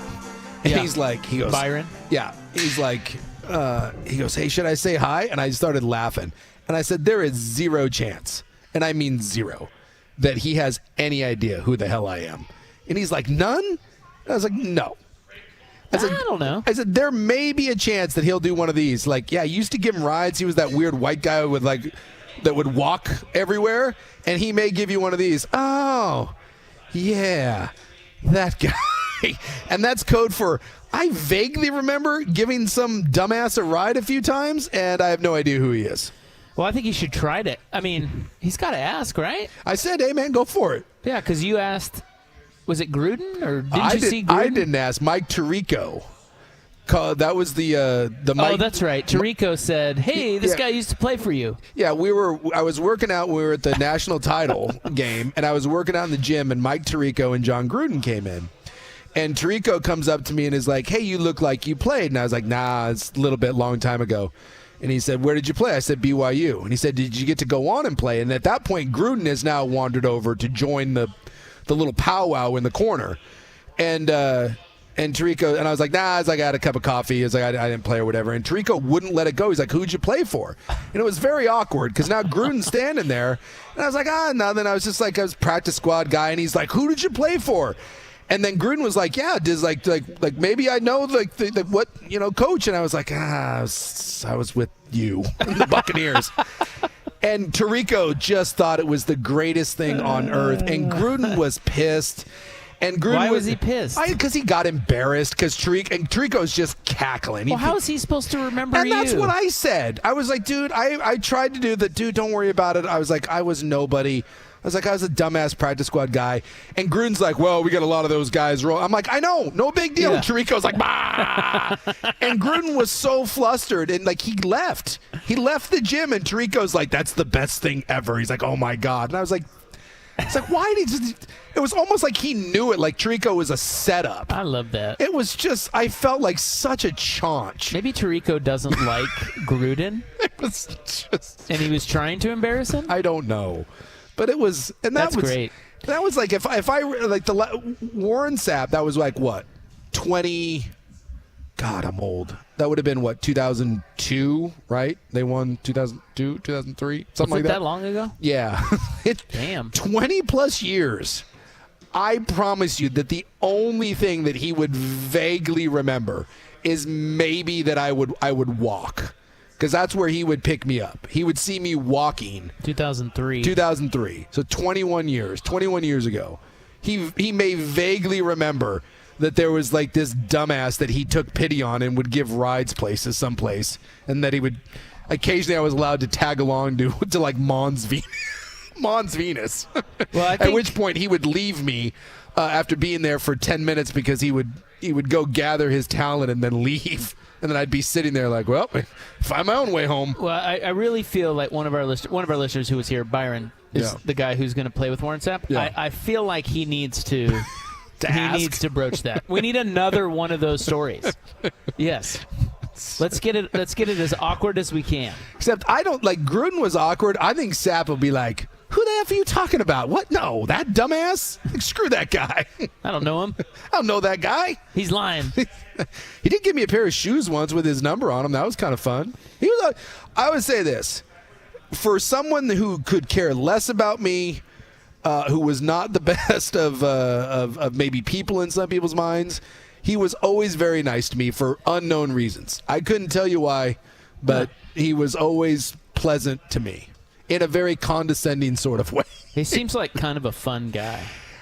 He had a really good time everywhere he went. Yeah, you can tell. Probably too good of time. And you think about, I think about this a lot because he, not having played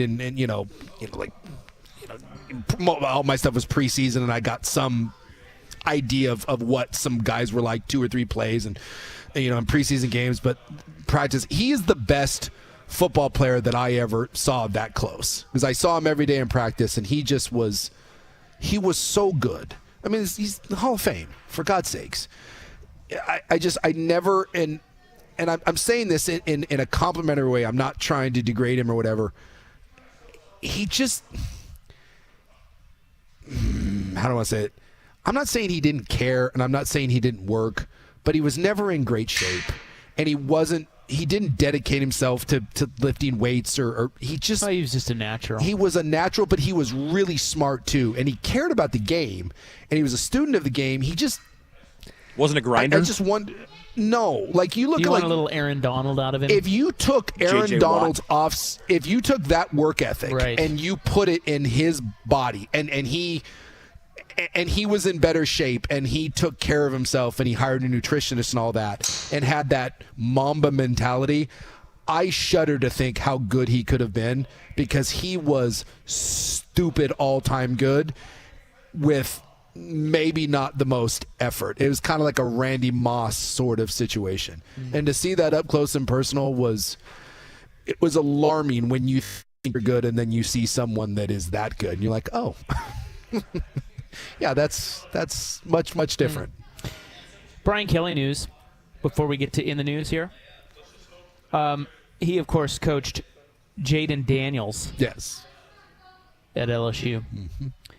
And he has he's making headlines today because he may have had an oopsie, or it may have just been a innocent slip of the tongue. Or maybe he was suggesting. It's possible. But here is what he said about Jaden Daniels. He said he is going to be so committed to taking care of himself that you're not going to have to worry about size or if he doesn't weigh enough. Lamar Jackson has done a pretty good job with his size. Patrick Mahomes, I wouldn't consider him a giant, because he is going to get the ball out to the playmakers and make plays for Washington. Yeah. Whoops. Because Chicago has basically come out and, it's Caleb So Williams. if you don't know, Washington. him throwing for Washington in there, Washington picked second in the draft. Yep. And most of the I don't know. I don't read a lot of mocks, but I think Drake May is pegged to Drake May, some people have even gone as J.J. far McCarthy? Yeah, as to say J.J. McCarthy. Washington has played it really close to the vest. Chicago is not. But would Brian Kelly know if Jaden Daniels, if Washington was? Yes. If Washington had told Jaden Daniels, hey, because clearly Chicago has told Caleb Williams, hey, you're our guy. Yes, there is a chance that Washington has let Jaden Daniels know, or at least strongly insinuated that you're our guy. And if that's the case, he would know. Or it may just be, like you said, he may be putting that out there into the, into space. So whether it's because Kelly said tongue it or not, the odds on the second overall pick are Jaden Daniels minus 165, Drake May plus 165, J.J. McCarthy plus 275. Yeah. And now what was it before, though? I don't know. Yeah, it may just have. I don't know if that has moved it at all. But, of course, we're in that weird spot where we need NFL news, and so we jump on something like this, and, you go for it. And what he's talking about there is the knock, and this is what scares me about Jaden Daniels. One, he's not very big. He's he's thin. He's built. He's not built like a Penix or a Nix or a J.J. McCarthy. He's pretty slight of build. And he gets hit an alarming amount when he runs, and gets hit hard. Most quarterbacks now, they're pretty savvy about getting down. He's got a highlight tape of just him getting just his S handed to him when he runs. But to be fair, he's gotten up. He gets up and he hasn't stayed down. He's been durable. Well, it's just I think that's kind of the fear about him is the durability, and is some of that a product of the LSU system and it's great receivers, and people question his ability to make all the throws. I don't know much about Drake May or J.J. McCarthy, but I do know that it's probably a lot easier for a team to fall in love with an athlete like Daniels over to, well, I assume drop back guys. Yes, in May and McCarthy. Yep. So we all love the dual threat. The only thing I don't like about J.J. McCarthy, and to be fair, like, I'm not studying the all-22 of J.J. McCarthy, but I've seen enough Michigan football. And, there's one of two things here. Either Jim Harbaugh, who loves to run the ball, I just find it alarming that, like, against Penn State, that they didn't throw the ball once in the second half. And so is that just Jim Harbaugh? What is the old adage? The only person that could keep Michael Jordan under 20 points was Dean Smith. So is that the case? Or, the idea of being a winning quarterback in college, it's such a stupid notion. You hear that, well, the guy's a gamer, he's a winner. So was Ken Dorsey. How did that go? There are a lot of quarterbacks that have won national titles that suck. I see Alabama quarterback, Brody Coyle. It's like, Aaron McCarron. Murray and A.J. McCarron. Yeah, I don't give a damn. When you're at a place like Michigan and you have 18 guys that go to the combine and you have that defense and you have that run game, I'm not saying J.J. McCarthy's a bad quarterback, but I could give two S's that J.J. McCarthy led a national title team. I could care less. That means absolutely nothing to me. And so it drives me a little bonkers when we talk about that he's a gamer and he's a winner. Okay, Patrick Mahomes won 7 games every year at Texas Tech. Tom Brady wasn't the full-time starter at Michigan. Joe Burrow, actually, he'd be the exception to that. But, there's a lot of guys, Aaron Rodgers at Cal. There's plenty of guys that winning as a quarterback should not be a stat that you hang your hat on when it comes to evaluating quarterbacks. I saw that his comparisons. I had a chuckle at this because they were comparing J.J. McCarthy. You know how they do the comps, current players. Yeah. You know who his comp was? What do you got? At least the one that I saw. Yeah. Brock Purdy. Well, I saw Alex Smith for him. Yeah, I could see that. I chuckled when I saw Brock Purdy because I'm like, well, wait a minute. What a terrible Now, I'm not saying, Brock Purdy's a good player. Yeah. But Brock Purdy went last in the draft. Yes. And now you're saying that is not a ringing endorsement to say top 5.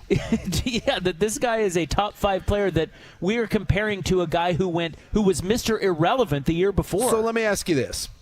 If we took J.J. McCarthy and we put him at Iowa State, he's not undefeated. And he's, whatever. He maybe, they win 8 games or whatever and, this and that. Is J.J. McCarthy, are we talking about J.J. McCarthy as a top 5 quarterback? Or are we talking about, like we talked about Brock Purdy, and we're like, I don't know, we take him on day 3, and we take him somewhere between the 5th and the 7th round. And if you're elevating J.J. McCarthy to the first round because of where he played and that he played with Harbaugh and that he's a winner, then you're stupid. And maybe J.J. McCarthy ends up being a great quarterback, but I'm fascinated, like you said, with this Brock Purdy thing. If that really is the comp and what you think about him, be real careful spending a top 5 or 6 draft pick on a guy because he, quote, won in college. All right, In the News is next. Here's Buck with sports. Now,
We're here courtesy of George McCoy at Warren Allen Attorneys at Law and also Coors Light. Hot 5 at 5, 20 minutes from now. We'll get you caught up on how the Beavers, the Lady Beavs, did today. And more importantly, the big matchup coming up. Yeah. Yeah, it's... The Cox and the Beavs. Cox and the Beavs, man. Can't wait. And really, I mean, to get right down to it, it's the Lady Cox and the Lady Beavs. That's right. Yeah. I mean, you toss out the records. Let's go. NC State currently leading Marquette late in the first half, 26-19. My Wolfpack. I love the big 300-pound guy. Oh, he's great. That guy's fantastic. And you've seen the Kareem Abdul-Jabbar, the big white goofy kid from Indiana State. They're in the Final Four in the NIT. Oh, are they? Yeah. That was a shame they didn't get in the tournament. I know. It would have been fun to watch them. They're like I think the number one offensive efficiency team in college basketball. You think he transfers? I think he's a senior, actually. Oh, he is? Yeah, I was going to say maybe some NIL deals ahead for that guy. I would hope so. From Rex Specs? Oh, yeah. There was a couple of them. The one kid, the white kid that's like 35 from Oakland, he did the Buffalo Wild Wings. And one of the Duke guards, I forget which one, he signed an NIL deal with a nail polish company.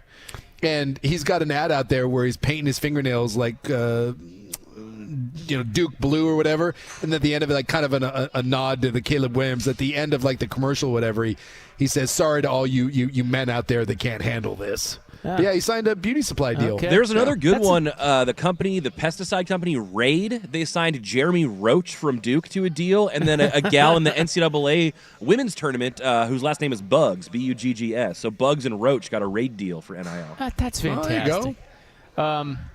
What was I going to tell you? I don't know. Something very profound.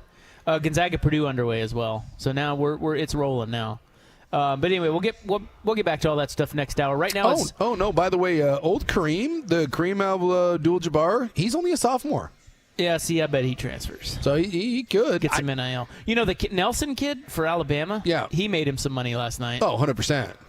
I wonder honestly, like this the Robbie Avila kid. I wonder what.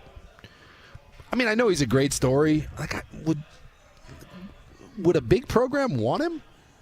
I don't know about a big program. Yeah, I could see him at Gonzaga. I was just going to say, could he be the next Drew Timme?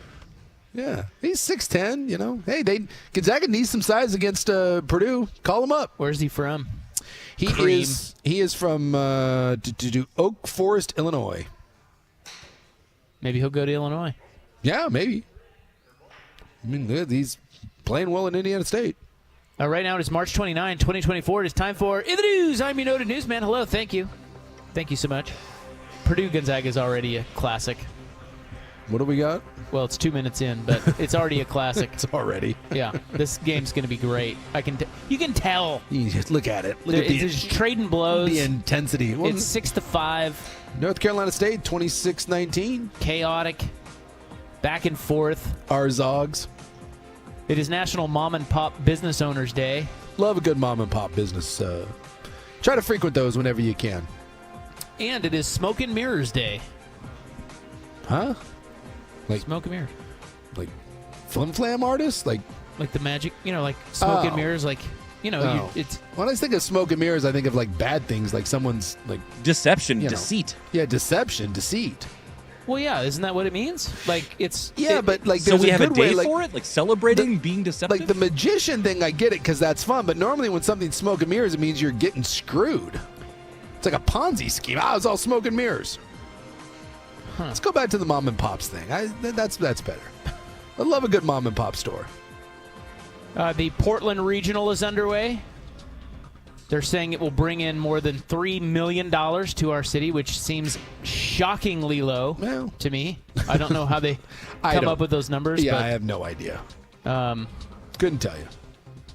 But we got Cameron Brink will play her final. This will be her final time playing in front of the home crowd. Do you think she'll cuss? I think she'll look good while doing it. That's 4-4 right now. A couple minutes into the first quarter there, Stanford and North Carolina State. And then we got the Lady Zogs. Yeah. We'll be playing later tonight against Tejas. With an interim coach, I hope. Who was the one that you were calling for their head? That was the Lady Gonzaga coach. Yeah, I know. What was her name? 32-3. I don't remember. But Rob wanted her gone. It's ridiculous. Should have been fired Fire her a long ass. time ago. Fire it. So, Gonzaga, Texas, and then the Oh, yeah, the final Lisa game is- Fortier. We're on to you. Yeah, we she's don't. terrible. Got taken down by the Pirates. Terrible. Get her out of there. Sunday we'll have the what do they call it? The regional final There you go. over there at the Moda Center. I'm sure of that $3 million that's coming into the city, $2.5 million will go to the sports bra. I bet you the sports bra is popping during the NCAA tournament. That's why I said that. Yeah, absolutely. I wasn't making a joke. I'm Have like, you- dude, they're killing it, and this is prime sports bra right here. perfect for them. I've yet to make my appearance at the sports bra, but They don't want you in there. they do. They want me in there. No, they don't. I'm going to get an NIL deal with the sports bra. I'm going to go watch the Thorns game at the sports bra. The home of the Hillsboro Hops has been renamed. I thought they had to get rid of that, and then Ron Tonkin Field. yeah, they got to build a new one across the way from it. Yeah, but they've already changed the name of this one. I don't know why, really. Well, my guess is Ron Tonkin stopped paying the bill. He probably moved on. They didn't just put Ron Tonkin. I thought they just named it after him because he's a great guy. I don't think they just were like, you know who's a great guy? Ron Tonkin. Yeah, No, how many I car met him dealerships get their name on fields because they're just nice guys? Well, the Tonkins, they're kind of historic here in the area, right? Is that the one where they put his face on the shirts a while back? Was that Ron Tonkin? Yes. There was a car dealership that was like, they'd have ran an ad campaign years ago that was like, I want to sell you a car, and then they put the guy's face on it. Was that Ron Tonkin? I thought that was Big Brad Chevrolet, but I don't know. I don't know, man. Well, I'm looking at Ron Tonkin right here, and Yeah, which one's Ron? this is like Was it younger Ron. Massey? This is now Ron. The old Ron Tonkin looks like how many Tonkins are there? I met that guy. looks like Gino. Is that Ron? That's Ed Tonkin? Okay, I met Ed Tonkin That's once. Ed. Ed kind of looks like Tina Kotek, by the way, in case you were wondering. Wow. Am I wrong? Am I wrong? Yeah. Yeah, Go ahead and say it. you're kind of wrong. He doesn't look like Tina Kotek. You're telling me Ed Tonkin doesn't look like Tina Kotek. No, take away the glasses. You can't. That's part of the look. I'm going side by side here. I want an apology out of you. Okay. Tina Kotek? Mm-hmm. Ed Tonkin. All right, I'll give it to you. Thank you. I'll give it to you. Thank you. So what we're saying is there is a chance that Ed Tonkin, we don't even know, is the mayor of our fine city. I met Ed once. Nice and, guy? Not really. I remember I remember being introduced to him and him being quite so whoever introduced us said what I did. Yeah, and he wasn't impressed. No, but he made some sort of comment about this was years ago. Yeah. God, I wish I remember what he said. He said something about sports gambling. Like, I think what he said was something to the effect of, oh, you should see my picks or something like. Oh. I'm like, wow, All right, Ed no. Tonkin's a tout. Apparently. I don't know. I was like, all right, cool, Ed. I hope you win a lot of money. You already have a lot of money, so Thanks, Ed. yeah. You get any hot tips, Ed? Give me a deal on a used Subaru. Anyway, so Ron's name is off. So Get out of here. No more Ron Tonkin. It's now Ed Tonkin Field. No. Wouldn't that be something if Ed took over the company and is like, you know what, we're done with this Ron stuff. It's time for Ed to ascend. So I guess there's Ed, Brad, and Adam. A lot of Tonkins. I don't know. But that's out, and now it will be named. Are you ready? I'm ready. Are you ready for this? Yeah. Hillsboro Ballpark.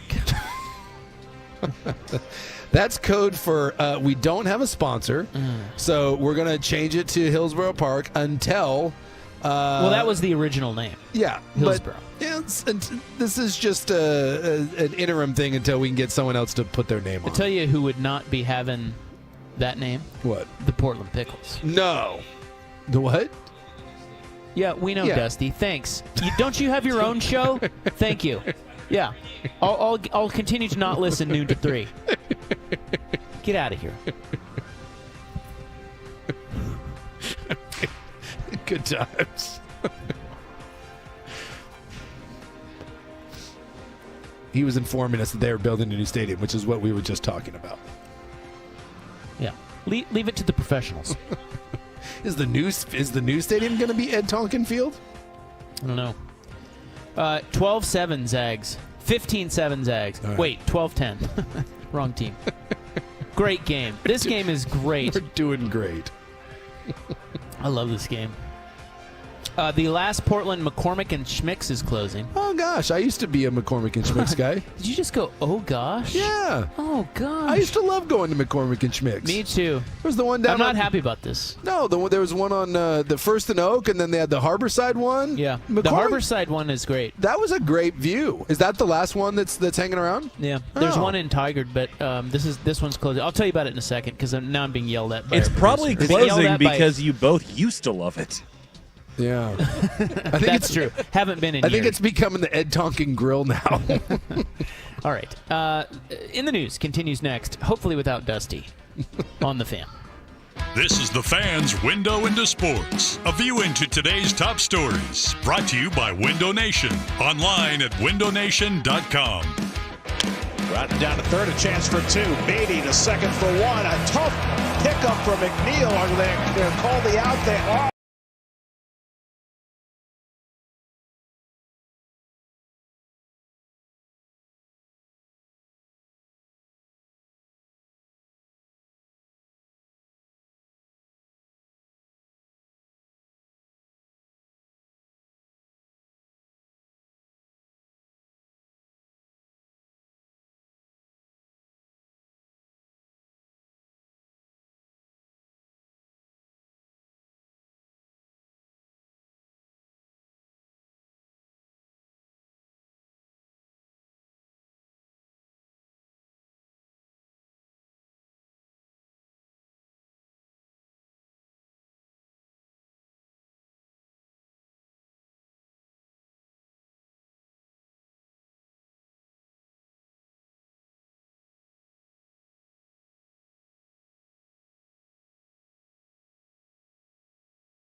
This is Primetime with Isaac and Suk on Portland's sports leader, 1080 The Fan.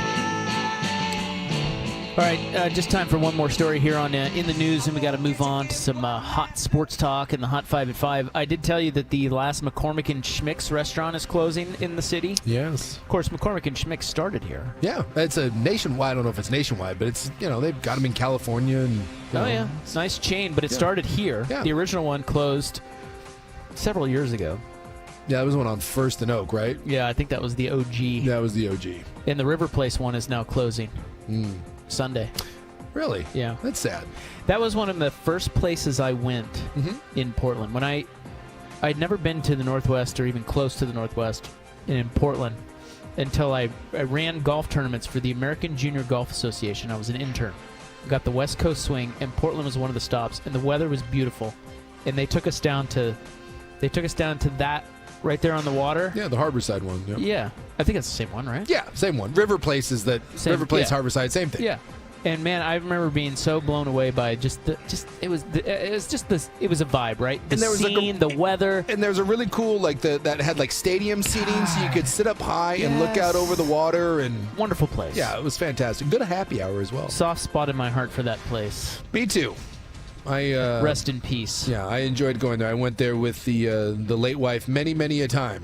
It was always a nice little date night spot. Yeah, you're right. Happy hour was always good there. Yes. The Good happy hour. decision here leaves one area McCormick and Schmick's location, which would be in Tigard. That's an M&S grill. It's not.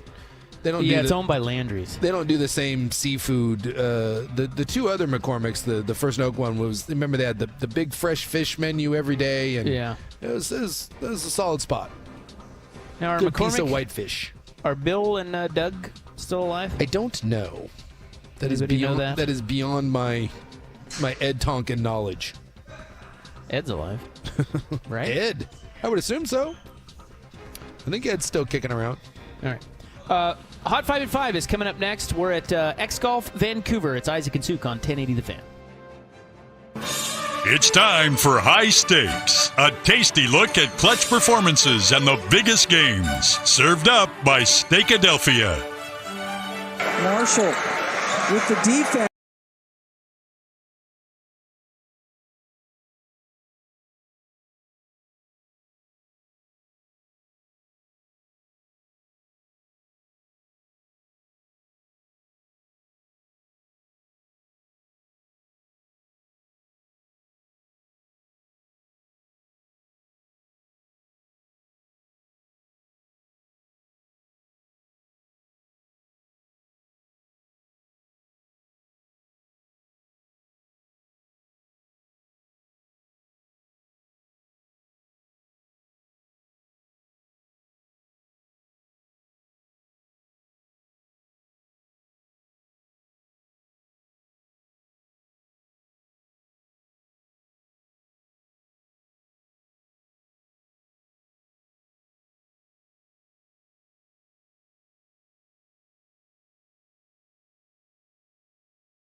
All right, welcome back. Hope you're having a nice little Friday. The weather has turned.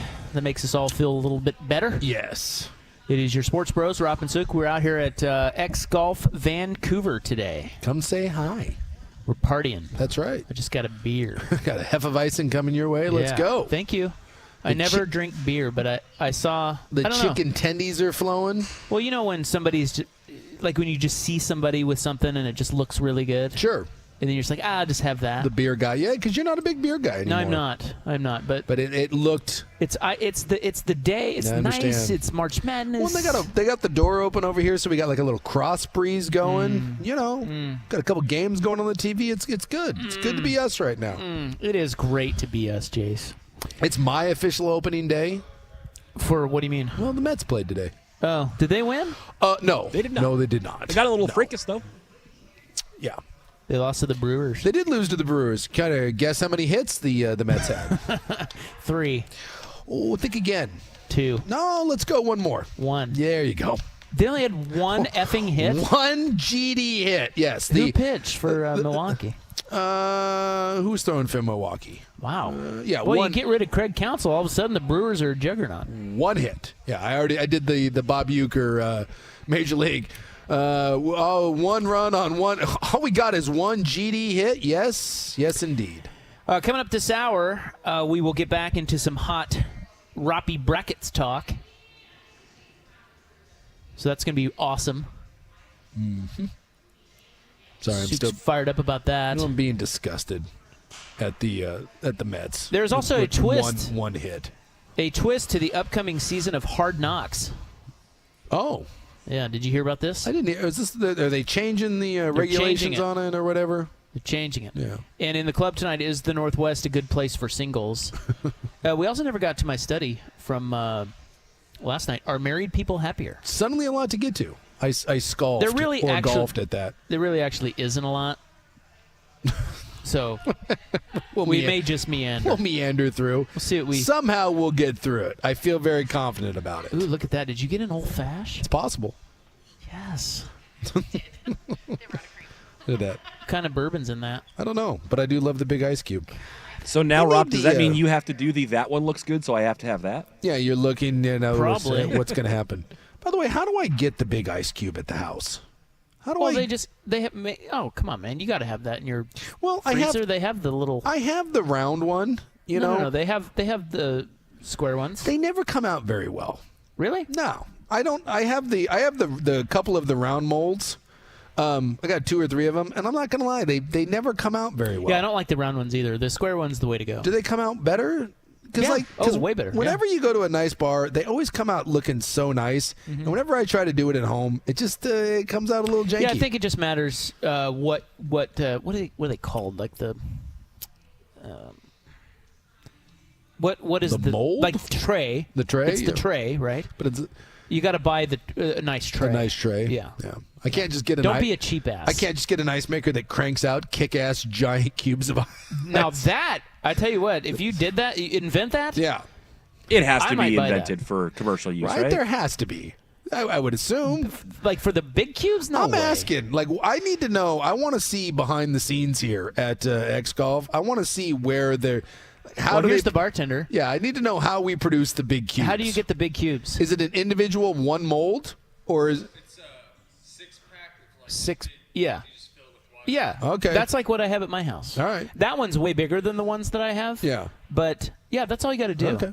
What you need to do is have that young man show you what that looks like and go buy it. And buy a quality one. Yeah. Because you cannot have an old fashioned. No. With the regular ice. Yeah, with regular ice. Yeah.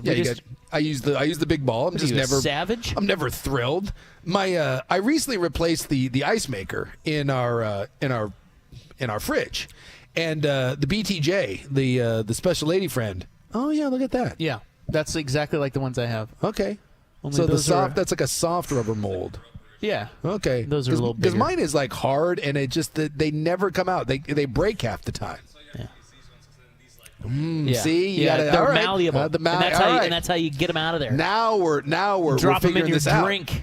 So I replaced the ice maker, and my gal was like, "Hey, Do you think you could replace it with one that like creates like the little the rabbit ice? I was like, what? Yeah, It's like, she that's- likes rabbit ice. She likes the rabbit ice. I Who do doesn't too. love the rabbit ice? Yeah. But I was like, it was not enough that I was able to replace the ice maker. Now she wants me to. I'm like, that's not the way this works. I guess like I can't Upgrade me, just JC Babes. This is big time like, Japan we're talking about. Yeah, BTJ. Yeah, she was disgusted. I was like, honey, it's a specific ice maker for that. I was like, it doesn't work like that. I'm like, and she would not accept the fact that I could not replace our normal ice cube maker because it's a party tray. It doesn't. It just drops down into one big tray and you scoop it. Okay, so I was gonna say you can buy those. Yes, but because we have one that's got the multiple settings because we're really rich. You know? Yes, but you have its own little ice maker. Yeah. Mine is it is mounted in the fridge. It's just the tray. And she was not happy that I was telling her that I could not just randomly change out the ice maker tell you what. to make party rabbit ice. I feel like BTJ needs a bigger time boyfriend. Yes, with a nicer fridge. That B starts to stand for bougie. Yes, that I do not have the ability to like conjure up a new ice maker. Look, ice is critical, and can we talk about the rabbit ice being one of the great American misfires? In that everybody loved the rabbit ice, and yet it's not and the yet standard. It's still not. Why?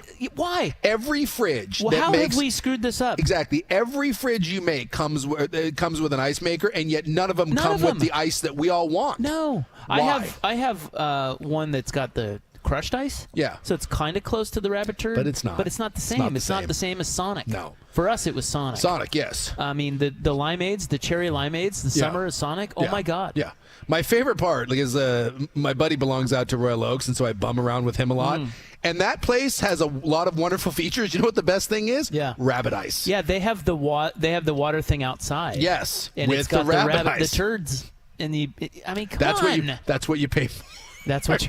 That's Why do you where go your to a money country goes. club? My dues go to the rabbit ice And a bar mix. That's right. They do have a good bar mix. All right. Focus. Hey, yeah, come on. We got derailed. Sports stuff. It's Friday. Look at the day outside. Look at the day. What do you want from us? That's where everybody is. They're not in here. Well, they're outside enjoying the sunshine. It is time now for the Hot 5 at 5. Hot topics, hot opinions, Oh, golly, I'm hot today. and hot air. It's time for the Hot 5 at 5. That's hot. The Hot 5 at 5 on Primetime with Isaac and Sue. No, I mean it. That's very hot. The Hot 5 at 5 with Isaac and Sue. Brought to you on The Fan by Victorico's Mexican Food, the most popular burrito spot in Oregon. Online at victoricos.com. This guy gets it. He said, hey, you replaced the Number ice machine 5. in your fridge by yourself? And I said, yes. Impressed. You would think that the BTJ would be impressed. No. Not impressed. Not impressed at all. Angry that I replaced it with the same old boring ice maker and not an You upgrade. should have talked to me. I have an extra ice maker.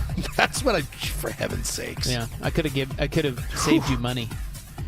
But yeah, BTJ needs a new fridge. Yeah. It's high maintenance over there, man. Telling you. What are we at here? Number 5. Oh yeah. Let's take a look. I mean, it's not opening day, so it's not quite as cool as yesterday. Well, it's Mets opening day. But let's take a look at the scoreboard. Braves beat the Phillies 9-3. That was their opening day, as they were rained out yesterday as well. Yep. And the Brewers beat the Mets 3-1. Yeah, one effing hit. One effing hit. Wow. Marte. Freddie Peralta pitched for the Brewers. Yeah. And Quintana pitched okay for the Mets. They just had one hit, solo home run. The Rays lead the Jays in the bottom of the fifth, 5-1. Pirates over the Marlins, 4-0 in the third. Yankees Astros just underway, and the Mariners, who are already 0-1, take on the Red Sox again tonight. It is George Kirby against Nick Pivetta. Hey man, don't worry about 0-1. Just trying to get to 54%. Mercifully, just 9 games left for your Portland Trailblazers. God, have you seen their injury report? They are in Miami tonight. Apparently, everyone on that roster has tendonitis and something. Portland just 2 games from the 3rd worst record in the NBA. The tankathon is on. I know. And look, you look at their schedule, there's a real chance they could end this season on a 17-game losing streak. Yeah, I don't think they win again because they don't want to win. No. I mean, they're running out 5 rookies and an Egyptian. But they're going to get out to Charlotte, and as Dusty, or it was Danny that said, there's going to be a suck-off because they're going to play a couple games where neither team wants to win, and that's going to be a battle of wills. And that's who they're battling. So they're a half game behind Bobcats. Yeah. For the 4th worst record, and they're 2 games behind the Spurs for the 3rd worst record. But the Spurs have already shut down Wemby, I think. But there is no Bobcats. But Or I'm sorry, what are they? The Hornets. The Hornets. Does anybody care? No one cares, including Hornets fans. I don't think there is. Kelly Oubre and Nick Nurse of the Sixers each fined $50,000 for their reaction to a missed call in that Clippers game Wednesday. That was funny. Did you see Kelly the Oubre video?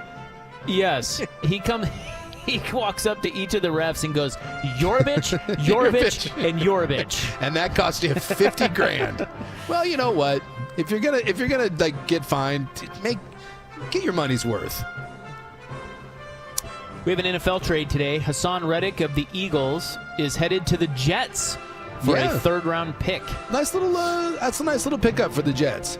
And don't look now, but. We say this the last couple of years, obviously, with the whole Aaron Rodgers thing, but the Jets have done a nice job in the offseason. Now, they're relying on a bunch of dudes that are held together with duct tape. See Tyron Smith and Aaron Rodgers and Mike Williams. But, if things break their way, the Jets may actually be good this year. Reddick, formerly the number 13 overall pick for the Cardinals. He will make $14.5 million base salary in 2024. Yeah. 21.8 against the cap, though. Man, well, if you're the Jets, it doesn't matter because at this point you got about 2 years. You're shoving all in, and after that, they're going to be a hard reset. Anyways. Boy, they are shoving all in. Yep. Number 2 is we take a look at the women's NCAA tournament bracket. We'll start in Albany, where Oregon State, the 3 seed, took out 2 seed Notre Dame today, 70-65. Boy, I'll tell you what, that was a nail biter. Oregon State was dominating that game, but they had 26 turnovers, and it came down to the wire.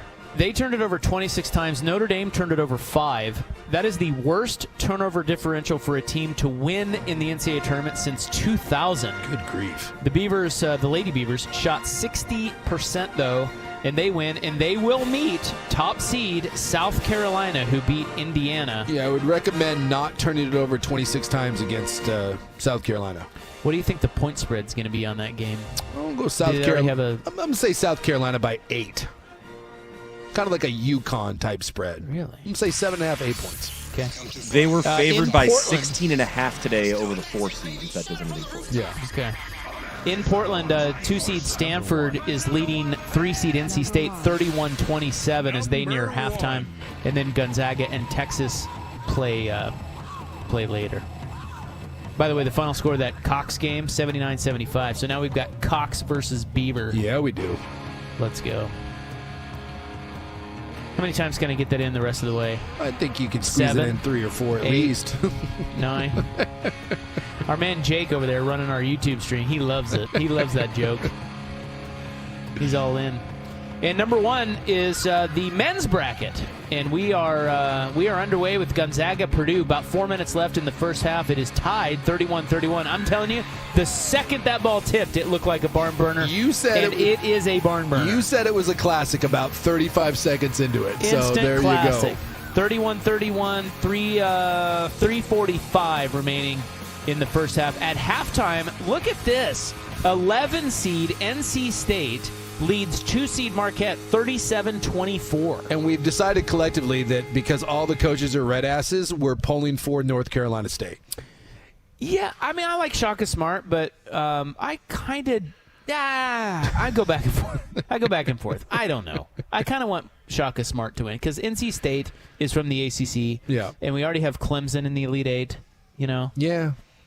And God forbid if we get Duke in the Elite Eight. I thought we had determined NC State. Now you're waffling on me. No, I'm going to go back to Marquette. All right. Okay. By next segment, I'll be back on NC State. Well, you're a good Midwestern boy with Midwestern values. I understand where you're coming from. Duke, Houston, 6:45, and then we have Creighton, Tennessee. Nightcap. Yeah, 6:45 as well. Victor Rico's Mexican food brings you the Hot 5 at 5, the most popular burrito spot in Oregon. Order now at VictorRicos.com. Yes, a twist to the upcoming season of Hard Knocks, and then we'll get back into brackets. It is 5:18 on the Fan. The home of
right, we'll get back to brackets here in our next segment, but real quick, a twist to the upcoming season of Hard Knocks on HBO. Now, Hard Knocks is, it's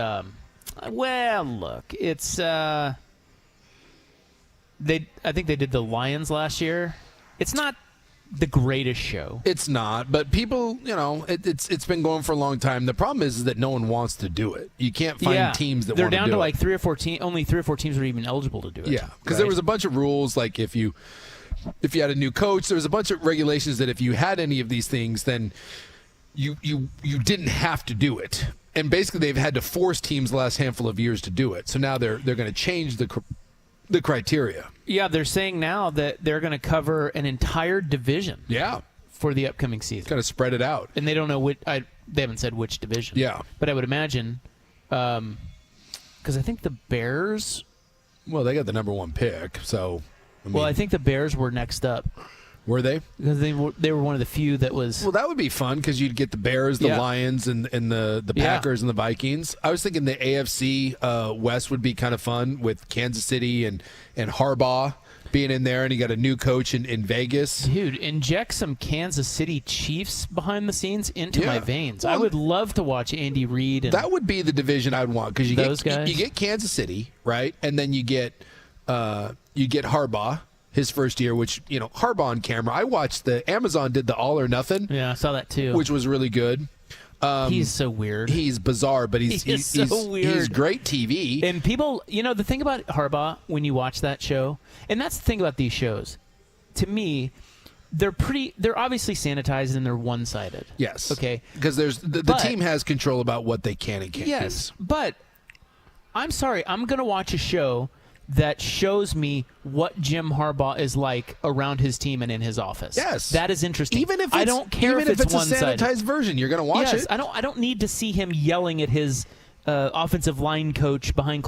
I get it. Yeah. Like it can. You don't want to show the bad stuff. Yeah. But just the general being of Jim Harbaugh behind the scenes was really fascinating. Yes. And the thing that I took away from it was, one, he's shockingly strange, stranger than you think he is. But 2, everybody loves him. Yeah. In his building. Love him. Yeah, he's a great leader. He's a different cat. And then we'd get Sean Payton, which again, big, huge personality. And then I don't know a lot about Antonio Pierce, but just the whole Raiders thing. That would be, if I had to pick a division, I'd pick that one. I think there would be there'd be a lot to chomp on there. That's going to be tough to beat. Yeah, and I don't know how they're going to choose this or what the criteria is. AFC East could be interesting. The Patriots. Rodgers, yeah. By the way, the Jets were last year. The Lions were 2 years ago. Last year was the Jets because they did Aaron Rodgers. Oh yeah. Yeah. It was the Jets. You're right. 2 years ago was Dan Campbell and the Lions. The AFC North would be good too. Steelers, Browns, Ravens, Bengals. Yeah, I do like the idea of the division because one of the problems you have with them is there's just really not a lot sometimes to chew on, and so they do all the same stuff. It's all the same stuff because they find a couple, like rookies that they grab onto, but there's not a lot of drama behind any of that. So when you spread it out over the division, I do think this will be a better way to do it. I really do. I'd much rather because if you can't really do a deep dive and get into the nitty gritty, and you can't because it's so sanitized, I'd much rather have the 30,000-foot view of an entire division. And to be honest with you, we all still watch. Like, I can't say that I watch like I used to, but, watch it. Hard Knocks is one of those things that you watch. Dude, I can't get enough of those shows. I think the in-season one is better. I like it the in-season one. The only problem with the in-season one is you know what happens. Exactly. But because All or Nothing, I want to say, no, All or Nothing came out after. Yeah. So you know what happens. I just think that, to me, the Dolphins one was more interesting than Are they still doing All or Nothing? I don't know. I don't think they do. Well, and they've bounced around so much, like because they did Michigan. My favorite one is they did the All Blacks. They did the New Zealand rugby team. So that All or Nothing has been spread out over a bunch of those. And it all started. HBO used to do the 24/7, and they would do it leading up to big fights, and they did it leading up to like the Winter Classic hockey game. I'm with you. Those things may be sanitized, but they'll sucker me in. Like, you give me a behind-the-scenes look at a big event or a sports team like that, you're going to get me like 85% of the time. I think that stuff is always interesting. Yeah, I'm reading here about... Someone saying the Chiefs going for a three-peat. that would be fantastic. Although he's saying that we don't need the Hard Knocks people around the Chiefs facilities. The Chiefs would be interesting because the Chiefs are not a great run organization. Remember in that NFL survey, everyone bashed them. Apparently the ownership group, the owners, the Hunts are terrible. It's just they got Andy Reid and Pat Mahomes. That's not a great run organization. So I think it'd be interesting to see behind the scenes in Kansas City. Yeah. All right. Well, something to look forward to. Yeah. We just need more. I always like to say, well, we want football back, right? Well, but this time of year with opening day and March Madness and stuff, it makes us forget about that until the dog days. See, I would like to see behind the scenes of a college basketball program. As much as I'm not a big fan of like Tom Izzo, I would love to do an all or nothing with Michigan State basketball. I would love to see what it's like around Tom Izzo on a day-to-day basis. Or one of these really hard-at, I'll tell you another one. You want to get me to watch something? Give me Kim Mulkey, all or nothing. Kim Mulkey, Hard Knocks. You take me, LSU won the national title last year trying to go for a repeat, and it's been a bit of a turbulent season. You give me that, I would watch the what out of that show. I don't think I would. You wouldn't? No, I don't like her. I don't either, which is why I would kind of watch. Like every show, hate watch her. Every show needs a villain. I would like to see what she's like. Maybe behind the scenes with her players, because some of her players back her. I would like to see. I'd like to see the the other side of the coin and see how it's portrayed.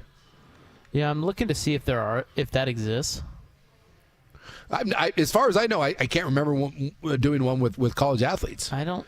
Well, All or Nothing did Michigan football. Oh, that's true. I stand corrected. And I think they might have.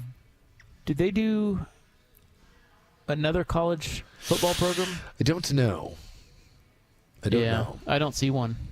Doesn't exist. You're right. What are all the ones that they've done? All or Nothing? Yeah. Hell, I don't know, man.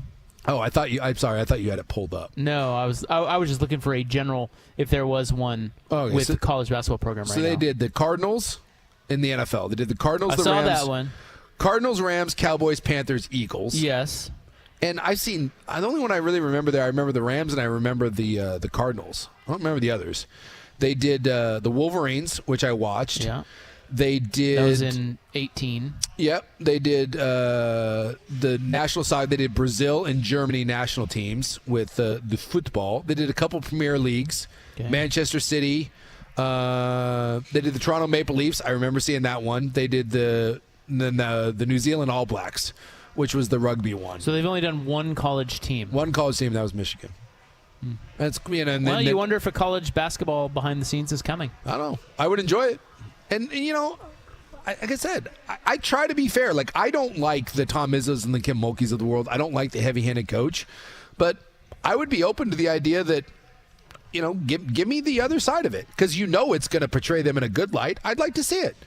Give me the good player interactions. Give me her not being a raving bitch 24/7. Apparently there is a Last Chance U basketball version. Oh, really? Yeah. Speaking of unlikable people, some of those coaches on Last Chance U are like the worst human beings on the planet. Yeah. When it comes to coaches. Yeah, there's a Last Chance U basketball on Netflix. Huh. There's so many of these now, and sometimes it's hard to keep up on all of them. All right, let's get back to brackets. Let's do it. Robbie brackets. Our Zags are down 4.5. Son of a gun. That's fine. It's right where we want them. It is. Wasn't the spread right about that? 3 or 4? 5. 5, maybe. 5.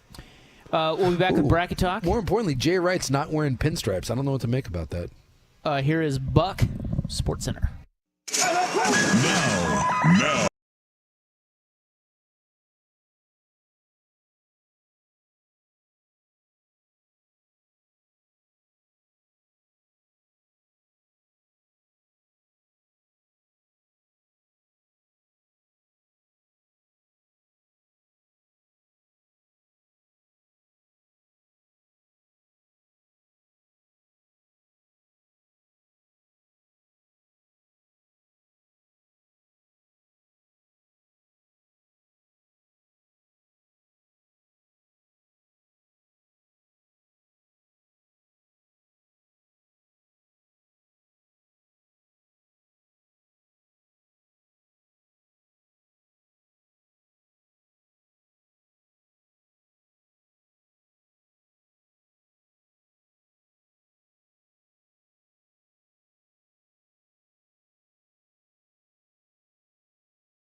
Back to brackets. If you want to know why it's so hard to predict the NCAA tournament, I give you NC State.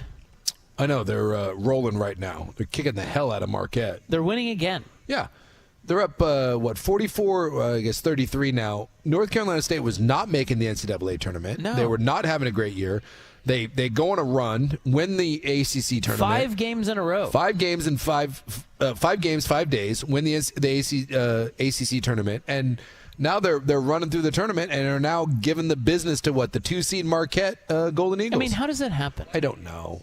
Well, it's like did they just have better players that weren't? I guess you just get hot at the right moment. I guess, right? But you still have to. I don't know. It's just weird to me. You get teams that are talented, but for whatever reason are underachieving, or maybe there's some health issues or whatnot, and you just get hot at the right time. How many times do we say this about college football and why I'm excited about the 12-team playoff? How many times do you see a team that loses early in the year once or twice? Maybe there's injuries or it's a new quarterback or whatever, or you change quarterbacks midway through the year, and all of a sudden by the end of the year you're like, dude, I want nothing to do with that team. Like, they are playing. There's a difference between being a good team in the first third of the season and the last third. And in college football, it doesn't matter because you can't get invited to the dance, but in college basketball you can. The same thing in the NFL. The Giants, the 2 years they beat the Patriots in the Super Bowl, right? Those were like 9-10 win teams that were wild cards. But at the end of the year, they get it cooking. And I mean, shoot, the year I guess I was pseudo part of a Super Bowl team, that Buccaneers offense was dreadful. It wasn't good all year. Who was the quarterback? Brad Johnson. Oh, yeah. It was like Brad Johnson and Michael Pittman and Keenan McCardell. It was not a good offense all year long. But come playoff time, for whatever reason, for 4 or 5 games at the end of the year and into the playoffs, the offense kind of started playing better. And the defense was always really good, and then lo and behold, you win a Super Bowl. Like, funky things happen. And so, NC State making a run, although usually what happens in these cases is eventually NC State or someone like this runs into a team like UConn. They run into a team that's playing as well as they are, and it's just that much better. But it's how you get the George Masons and Syracuse that makes runs to the Final Four. It's why the tournament's so fun. But NC State's not cutting down the nets. If they win, they would play the winner of Houston-Duke. Yeah. And right now it's 46-33 NC State. Yeah, someone's saying that NC State lost 7 of their last 9. Did they? Yeah. But, they get into the tournament, the ACC tournament, and, So weird. Right?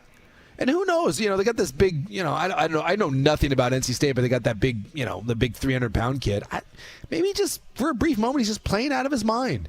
We've all done it where even in our respective sport, you've never been on a golf course, and for whatever reason, you're just like, dude, I don't know what's happening right now, but stuff's just clicking. Yeah, there's a little bit of that, but there's also, when you watch them play, just from me watching them in the tournament, they're long. Like, they played, who is it? Give people problems. Styles make fights, right? They played, God, who was that? I forget. Now they've beaten so many teams. Texas Tech and Oakland were their NCAA tournament wins. Oh, yeah, Texas Tech. Yeah. Texas Tech is a good team. Uh-huh. They could not get anything in the paint. They could not. They were all perimeter. Like, NC State shut them down inside. And it was like, man, this team is really good. They got some length. They got some tall guys. And they lost 7 of the last 9. Like, they're an 11 seed. Well, I know is BYU gave them the business, and BYU bowed out, round 1. So weird stuff happened. Well, I saw a stat that, because we were talking about the UConn-Illinois game, being the top 2 offenses in college basketball. 6 of the top 7 offenses in college basketball are still alive. So is there something to, because we always believe in college basketball, defense. Is there something to the fact that, hey, man, just score the ball? Well, again, it might go back to the block. The rule change. The block charge rule change. Yeah. Where teams can just be more aggressive getting to the rim. And so UConn, Illinois, the top 2 offenses. Purdue is 3rd. Alabama is 4th. Duke is 5th. And Gonzaga is 7th. The only one that isn't in there is Baylor. Yeah, maybe there's something to that. And someone else said in the Vancouver 4 text line, hey, most possessions Marquette throws the ball into the stands. Some of it, too, is the other team can S the bed. But I think I just think NC State is bothering. Just, again, the length. I've just been watching a little bit here as we talk. So, again, I'm an expert. Yeah. Yeah, I just think they're bothersome. It's like, wow, they look really good, and you just wonder where the hell was that? Yeah. Well, it's again, I'm just pulling stuff out of my arse, but it's like you said earlier, right? Styles make fights, and like sometimes I go back to like some people call it the greatest upset in boxing history when Buster Douglas knocked out Mike Tyson. But one of the things that Buster Douglas had was he had a unique skill set and body that gave Mike problems. Again, he was long, and he could keep him away. And yeah, sometimes it's like funky styles where you're playing a team and they may not be as talented as you, but they do one thing or they have one particular thing. Again, they're long or athletic or they get in passing lanes, and for whatever reason it just kind of throws you off your game. I remember in college playing Air Force or playing Navy and that stupid triple option. If you never see it all year and then all of a sudden you have 1 week to prepare for it, it can be problematic. And maybe North Carolina State just does something that's just been a little different than what some of these teams have seen on a regular basis, and they're doing something to make you uncomfortable. And then sometimes, you just get teams that aren't at their best, and North Carolina State is. Pac-12 went 6-4 in the tournament. The ACC is 9-2, and the Big East is 7-0. Yeah, and that's Hurley's talked about the unfortunate nature of, remember St. John's and some of the other teams in the Big East that didn't make it, and they were like, "What are you talking about? Like these teams belong in the tournament." And the way the Big East is performing, it's hard to argue with it right now. You might not be wrong. No. Let's take a look at Alabama Clemson, and then we'll get to the club. That's next, 5:44 on the Fan. It's time for a Ducks Report, the inside story on Oregon athletics, brought to you by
All right, Gonzaga's at the half. They're trailing by 4 to Purdue. NC State's up 15 on Marquette. Yeah, the Blazers are losing 52-25 in the second quarter against the Heat. Oh, my God. There's 6 minutes to play, and the Blazers have 25 points. Did they roll out the... Did they roll out the 5 rookie starters again? They got Walker, Murray, Ayton, Henderson, and Rupar. Oh, so Ayton's no, back. Ayton's back, but and Walker. But yeah, that's 52-25. The Heat they've had a 15-0 run and they've had a 16-0 run, and both in the first half. And let me tell you, that's not a recipe for success. For success. They may not win another game the rest of the year. They're taking all their anger out on Portland for not trading them Damian Lillard. Jeez Louise. 52-25. I see don't know that? what the spread was, but the correct play, the Miami Heat. Did you see that Moses Brown free throw attempt making the rounds? Yeah, that was it's not good. If I watched the Blazers, I would have known that he shoots like that, but I didn't. I had to find that out on social media. What is that? Well, come on, Chance. Well, that led to the whole why doesn't and we do this every time. That's the worst free throw form I've ever seen of all time. Ever. And we go round and round every time we see a big guy that can't shoot. Why, oh, why won't someone shoot Granny? Rick Barry, baby. Yes. Rick, I believe, if I'm not mistaken, Rick Barry has the second best free throw percentage of all time. He has also offered to teach any big man who doesn't want when the whole Hack-a-Shack thing started. Yes. He said, I'll do it for free. Let me just spend some time with you, and everyone's too ashamed to do it that way. Yes. But to watch Moses Brown shoot free throws, it's it's something else because he does the Shaq one-hander, but he's got a hitch in it. Yeah, there's it's like Charles Barkley's golf swing. It's Charles Barkley's golf swing meets Shaquille O'Neal's free throw, and it is just something else. Once it gets to his eye level, it's like he's throwing a baseball. It's weird. And it's fascinating that someone could get all the way to the NBA and shoot like that at nowhere along the road to get there. What's his road? I don't know what Moses Brown was up to, but he had to have. He played at Texas? Let's see where Moses Brown played. Was he a Longhorn? I don't know. I feel like he might have been. He's out of New York City. He played at UCLA. UCLA. Oh. Boy, why so close. I think you're thinking of the other Brown. Greg Brown? Is that the other one? Greg Brown. I think Greg Brown is who you're thinking of. Texas. He went to Texas, Yeah. and he's the guy he's a big jumper. Now, that guy is the future of the Blazers. Yeah. Is he still with the Blazers? Wait, now how are you going to slide our man Banton like that? Well, he's also the future of the Blazers. A couple cornerstones. You need more than one. That's right. He originally Moses Brown, remember, he is a longtime Blazer. He was there in 2019. And then he went for the Texas Legends, the Oklahoma City Thunder, the Oklahoma City Blue, the Dallas Mavericks, back to the Texas Legends, the Cavaliers, the Clippers, the Ontario Clippers, the Westchester Knicks, the Brooklyn Nets, the Blazers, and the Remix. My man Greg's in Dallas. Damn it. Why did they give up on him? Hey, Danny loved him. I loved him too. Danny loves everybody. But it is fascinating that you can go that far and not learn how to shoot a free throw. And yet, no one will ever attempt the granny because it's a pride thing. No one wants to be the dude that gets made fun of. And yet, when you watch Moses Brown shoot free throws, don't we all make fun of him anyways? Yes. Which I don't understand. Like, if we're all going to laugh at you anyways, why wouldn't you try to be laughed at but be good? It's a good question. I've never understood the... I blame Chance. Trying to see his numbers. He's the leader of these young guys. At the free throw. Let's see his... What's he shooting? He is a career... Well, this year for Portland, he's shooting 24%. From the free throw line? From the free throw line. Oh, my God. This year in Portland, he is 6 of 25. That's a robust 24%. For his career, he's a 53% shooter. So it's by far the worst year of his career. But still, dude... You're shooting 24% from the free throw line. You should probably work on the form. Wow. So I would say just a bit outside. So we've got Bama Clemson tomorrow. Not football. No, isn't that weird? That Bama it is a little odd. It's the that kind of mistake. Dadgum thing. If I told you there was Bama and Clemson were playing for, the ability to win a national title, you sure as hell wouldn't think it's basketball. When was the last time Clemson was good at basketball? I don't even remember Clemson having a basketball team. At least Bama's been good the last couple years. Clemson has not been in the Elite Eight since 1980. Yeah, it's gonna say it's been a while. You know how long that is? Yeah, that's a bit. 44 years. Yeah, dude. Go Clemson.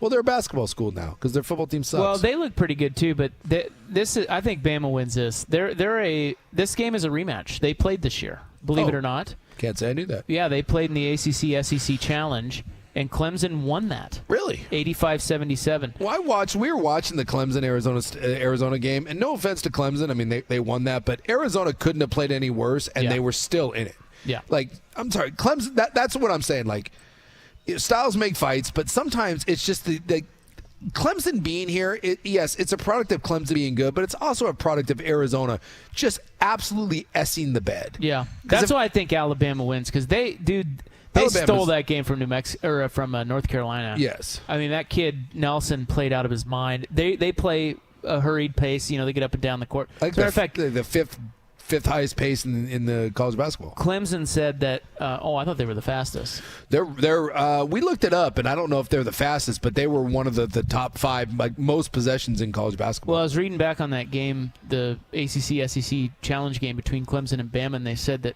the Clemson guys said that Alabama's pace and their pressure opened it up for their big guys, because Clemson has 2 big guys. Yeah. And it just opened up the middle for their big guys, and their big guys feasted on them.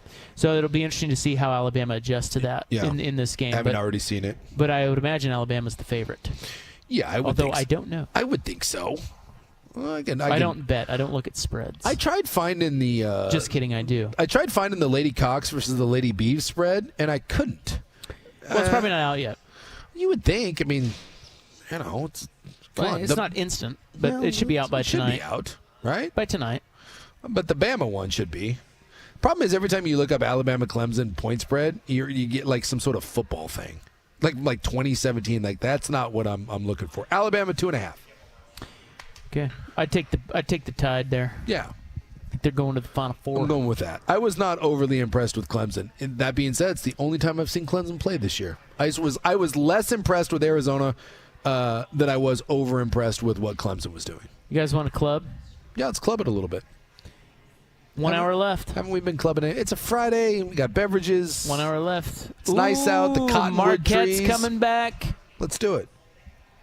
Yeah, let's do it. I should have brought my golf clubs. We could have hit balls. It is 5:56. The club is next on the Fan. Hey, it's Suk here on a Friday. We're out here at X Golf. We're still able to ring this guy up. One Vancouver business to another. We got the best sale event or the best price event going on right now. Incredible. And by the way, last weekend of the month, it was 5 full weekends this month. It's been a bell ringer in your hometown, Jason. And the best price is listed on every single solitary vehicle on the lot and online. And then we're coming back with a rebate match. We're going to match dollar for dollar, a corresponding discount from Vancouver Ford on every rebate dollar that Ford provides. That's $12,000 off, Jason. We've got Raptor Broncos out here. We got full-size Broncos. We got soft tops, hard tops, F-150s, everything, the full model lineup. There's no sales tax to the Oregon buyers, just that first-class A1, number one customer service according to Ford Motor Company in the area. 6 straight years now, Jason, going to take care of those fan listeners before, during, and after the sale with that elite customer service in your hometown. No one does it better. VancouverFord.com for all the details. Manu, see you this weekend. We can't wait. Want a job that makes a difference? Join the TriMet team and help keep the Portland area moving. We have immediate openings for bus drivers, starting at over $27 an hour and a hiring bonus of $7,500. That's right, a $7,500 hiring bonus. We also provide great benefits, including health insurance, a retirement plan, paid sick time, paid holidays, and lots more. Learn more at TriMet.org/drive. Again, that's TriMet.org/drive. Cover more ground with the fast, durable Kubota Sidekick, featuring a gas-powered engine that delivers a top speed of 40 miles per hour, best-in-class acceleration and handling with cargo, and the strength to haul what needs hauling. All backed by a 2-year, 1,000-hour warranty. Get more done right with the Kubota Sidekick. Visit your local Kubota dealer today. Go to KubotaUSA.com for full disclaimer. Visit your local Kubota dealer, Rick Rial Farm Supply, Oregon Equipment Sales in Hubbard and McMinnville, or Dan's Tractor in Battleground. Auto accident? I'm Leif with Leif's Auto Collision Centers. Recently, a customer told me their vehicle had been repaired at an insurance body shop. After repairs, they tried to trade it in. The dealership subtracted $3,000 due to poor repairs. Surveys find over 90% of vehicles repaired at cheap insurance shops are inferior. Amazing. Insurers profit from unsafe repairs and loss of value. Don't be a victim twice. You have the right to choose. Choose Leif's. Pre-loss repairs, factory parts, the finest in collision repair. Get the one and done you want for your dog's monthly protection. NexGard Plus, a Foxalon or Moxidectin and Pyrantel chewable tablets. Protects against fleas, ticks, heartworm disease, roundworms, and hookworms. All in one delicious, beef-flavored soft chew. Use with caution in dogs with a history of seizures or neurologic disorders. Dogs should be tested for existing heartworm infection prior to starting a preventive. Ask your vet about NexGard Plus Chews. The home of Primetime with Isaac and Sue, always live on the Odyssey app, is KFXX, KWJJ, HD2 Portland, 1080, The Fan. By the way, should we change that name? It's too late now. An Odyssey station.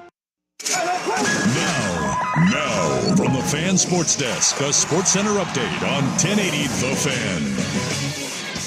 Brian Buckley with this Sports Center update. First on The Fan, plenty of March Madness action today. Over the women's bracket, the 3-seeded Oregon State Beavers took out number 2 seed Notre Dame 70-65, setting up an Elite 8 matchup with 1 seed South Carolina, who is 35-0 this season. In the men's bracket, just 5 minutes left in the first Sweet 16 game of the day. 11 seed NC State with a 10-point lead over Marquette. It's 55-45 with Marquette at the line as Cinderella looks to continue to dance. Meanwhile, the other game currently going on just after halftime, it's Purdue 51 and Gonzaga 44 is the top overall seed in that region. Looks to advance coming up in the late window. We'll get 4-seed Duke and 1-seed Houston squaring off right around 6:40. Meanwhile, in the late game, just after 7 o'clock, it'll be 3-seed Creighton against 2-seed Tennessee. In Major League Baseball, the Mariners looking for their first win of the season after dropping the opener to the Red Sox last night. This evening, George Kirby gets the ball for the M's. He'll oppose Nick Pivetta for the Bo Sox. First pitch from T-Mobile at 6:40. More sports scores and stories in 30 minutes. I'm Ryan Buckley at the 1080 The Fan Sports Desk. Listen live or on demand on the Odyssey app, the Fan's desktop player, or tell your smart speaker to play 1080 The Fan. The home of Primetime with Isaac and Sue. Weekdays 3 to 7, 1080 The Fan. The following show may contain adult themes not suitable for children. Shut the hell up. Club 1080 with Isaac and Sue. It does go well with a chicken. How and why are you drunk at 6 o'clock? Well, the how's pretty self-explanatory, and the why is because I thought we were leaving at 6 a.m. tomorrow. Ergo, Latin, plenty of time to sleep it off. I met Ed once. Nice guy? Not really. I remember... It's the dadgum mistake. Well, hello there. Well, my. That is 7 and 9 bull. Feels great, baby. A lot of milk. Fire away, big boy. Well, I don't get they bring the in cold, but they're on fire emojis. They are who we thought they were. Yeah, we know, Dusty. Thanks. Don't you have your own show? Thank you. Yeah. I'll continue to not listen noon to 3. Get out of here. Wow, it's a bit harsh. Dusty deserved it. Going after the fan, man. Blazers down by 34 at the half, by the way. How many did they lose by? What's the live line?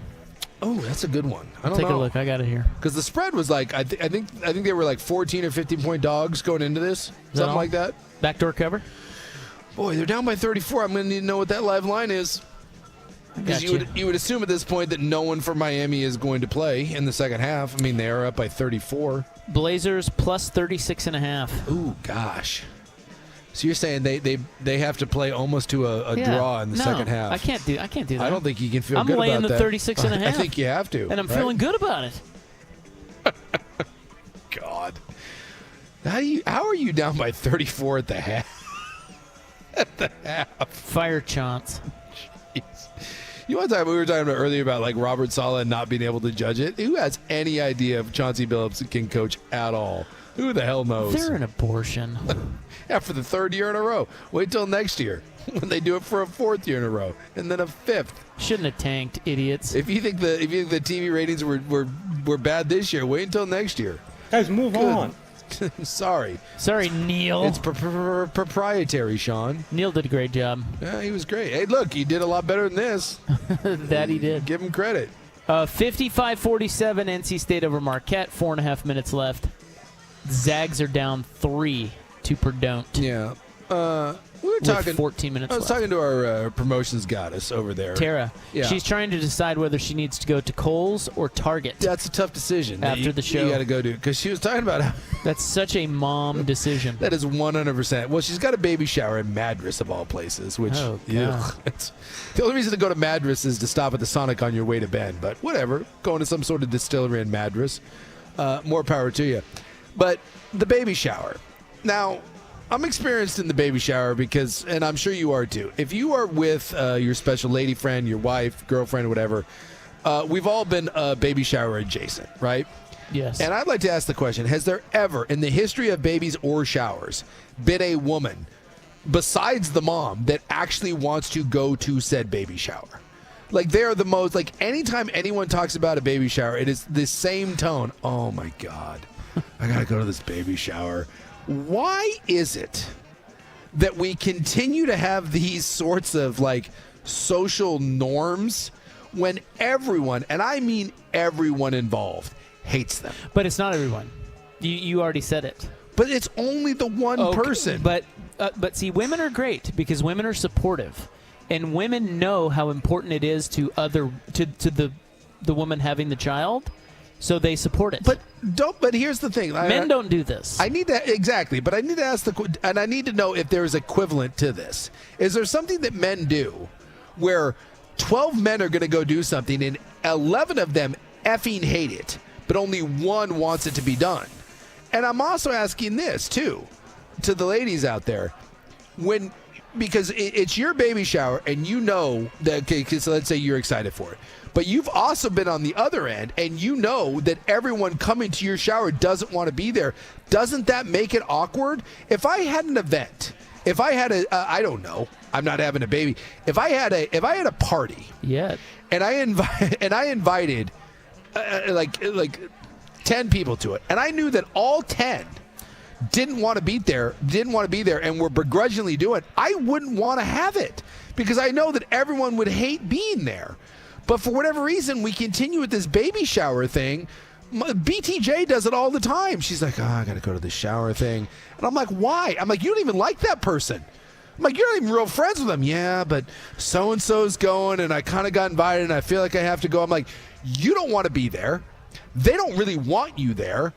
And you're going to spend all Saturday driving. It's usually out in wine country somewhere. By the way, it's never somewhere convenient. It's never somewhere 10 minutes away. It's always a 2-hour drive. The last one I went to was 10 minutes from my house. Really? Yeah. Nice. It was delightful. Well, good for them for at least having the common decency to do that. And it was fun, too. You went to a baby shower? Yeah. It was my neighbor's baby shower. Interesting. Well, we played, they did a really fun trivia game. I don't remember a lot of it. But was there drinking involved? Well, of course. Yeah, of course. That's why people. Is it the idea of just it's like St. Patrick's Day? Like we're not Irish and we don't really need to celebrate the Irish, but it gives us an excuse to get drunk? Well, look, if you've got one person who really wants it and it's important to them, you will support them. They take a little of the edge off. Look, it's an unwritten contract. Yeah. They take a little of the edge off. We know you don't want to be here, so here's a bar. Have some drinks. I do like that. Clap for me. Yeah. Give me hugs. Tell me how good I look, pregnant. Give me a gift. You're just get the hell glowing, out of Isaac. Here. Yeah, you're just glowing. Thank you. So now get the hell out of here. So it's all just one, and we know What that did you bring me? It's a charade. It's just. Can we do away with it and just send someone money? Well, now if this were a male thing, yes, I would be all aboard your stance here. Is like, this is really bold of you to say this. If it were a male thing, yes. But it's not. You have no say over what women do in their world. Why are you trying to... This has nothing to do with you. No. So stay out of it. I do. I just No, often... you're not. Well, You're advocating for the elimination of baby showers. I am advocating. Now, if there were a male equivalent, which I'm still racking my brain on, if there is one of those, I don't know that there is, but if there is, we're gonna come up with it. I would like to know.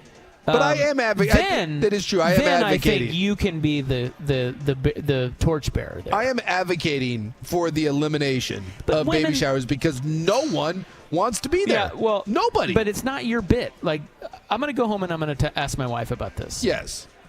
And I'm going to see what she says about this. You know, because I think it's more of it's a female thing. There's probably something we're missing in there. There is a fantastic text from the Vancouver Ford text line that says, "You are wrong with the mom being the only one that loves those. There are hordes of bob haircut, portly women who live for things like that." Really? What? They're all about it? I think I think the moms whose kids have left the nest, you know, who are not like grandparents yet, but they're like, "Oh, did you hear so-and-so's kid's having a baby? We got to go do the thing." Like they got all excited about it. I have never seen a woman ever in my in my adult life, right? So let's go back the last 20 whatever years. I have never known my woman to go to a baby shower that wasn't followed with this, ugh. And when that means, and I'm at, then what are we doing? See, I think my wife likes it. She likes it, huh? I think she does. Is it just to get drunk? No, she doesn't get drunk. I think she likes. Is it just the mimosas? Is that what it is? She likes gift giving. She does. She loves, dude. She is incredible at it.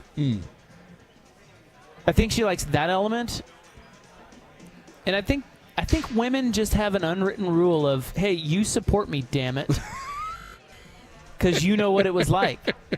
I think that's what it is. Well, here, I'm trying to read some of this. Someone's saying, so it said, Sue, do you know women? It's all about gifts and mimosas. At least that's what my wife said. So yeah, see, I think the gift giving thing is a big part of it. So they like giving They gifts. love that. They love it. They love it. And I think, I'm gonna take it a step further. Do you know what I think, Jace? What? I think the gift giving at baby showers is a competition. Oh. Well, women do like to compete against other women in everything. Yeah. They want to be the one who brought the gift. Yeah. Huh. Interesting.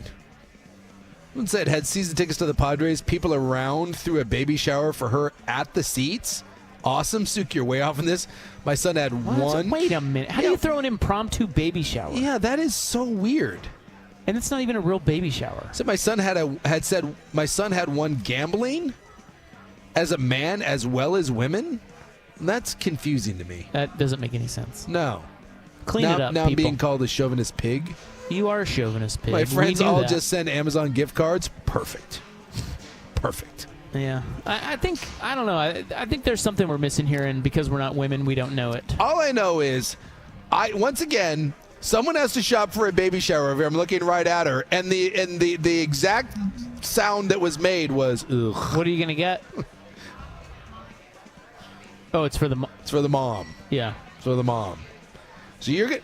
So can you do either at a baby shower? Do you buy gifts for the baby, but you can also buy gifts for the mom? Or is it more kosher to buy gifts for the baby? What are you going to get mom? Pajamas. Hot. So clearly things that she doesn't need. And that's the other thing about baby showers. It's just she doesn't need jammies and a robe, nor do you need to drive to Madras to sell.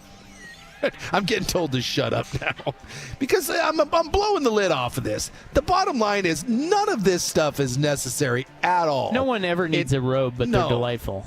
Really? Yeah, I don't have one, but they're you know, every once in a while you go to a fancy hotel, they have robes. They never fit. I'll put them on. I think it's great. I always feel bad about myself because when I end up in that hotel and I go to put on the robe, and then it in no way does it fit, and then I just feel bad because it's a one size fits all. And, like, in no way is it covering me. And then I'm just, like, hanging out. And then you're like, oh, God. You're like, yeah, what's wrong with me? I just can't think of anything. You imagine if a male friend invited you to a baby shower? Come celebrate me and my sperm that has created this child of mine. I'm still trying to. Because the Zags are down 11. Oh boy. Because the bachelor party, but the bachelor But guys party, wanna go to guys that. want to go to Yeah, that. those are fun. Those are fun. And why are they fun? Because you're not going to sit around and give each other jammies. Well, maybe that's just it. Maybe it's that guys get it's fun for women. Just as bachelor parties are But they fun have for bachelorette guys. parties. That's their equivalent, right? I know, but they also have baby showers. So maybe because it's the same idea. Women like baby showers just like men like bachelor parties. Someone is saying the male equivalent may be a Super Bowl party? No.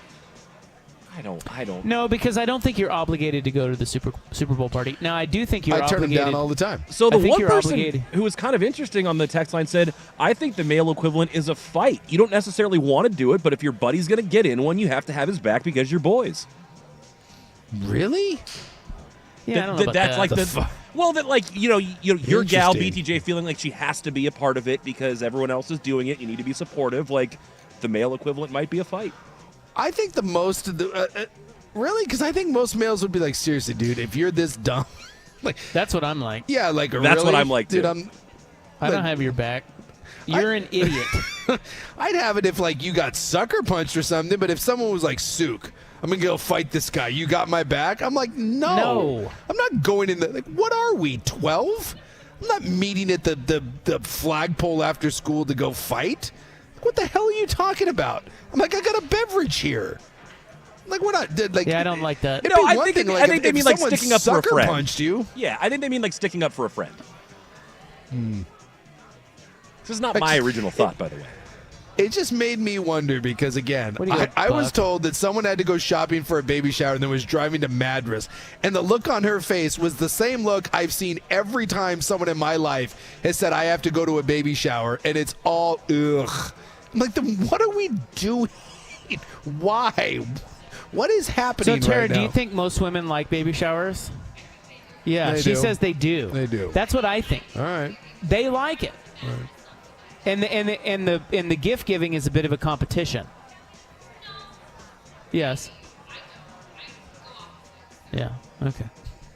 Yeah. See, I just think they like it, and you don't understand that because you have a penis. Yeah. Someone saying retirement. And testicles. Someone saying retirement party. Cool. You don't have to work anymore. I'm so happy for you.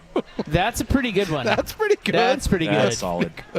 I haven't been to a retirement party I haven't ever. either, but you know they're coming. Yeah, we're So- kind of at that phase. So now I'm supposed to come and celebrate you and give you a gift because you don't have to work anymore. and I'm Would a- super jealous of you. Would a housewarming? Does that?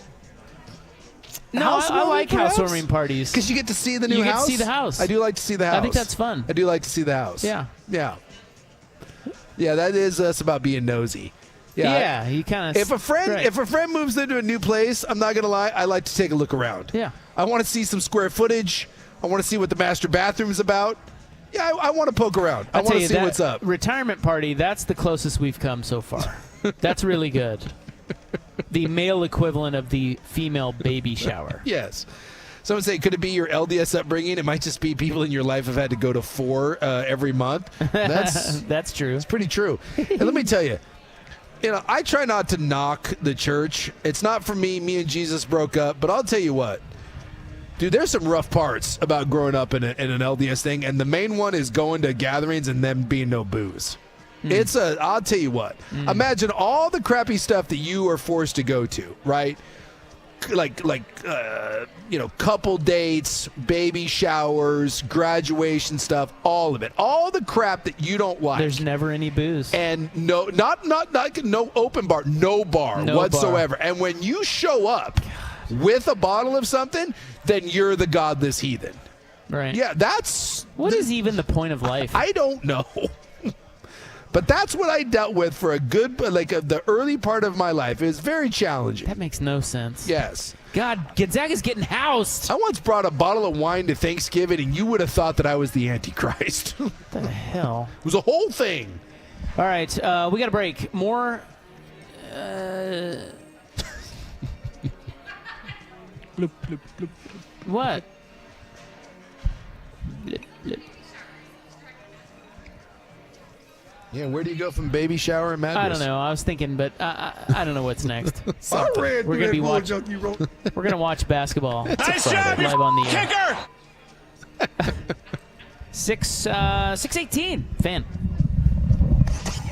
The home of Dirt and Spray. Shaden's going to join him on the road trip. There's something to look forward to the rest of the year. Will you watch? I'll check out a game of Shaden.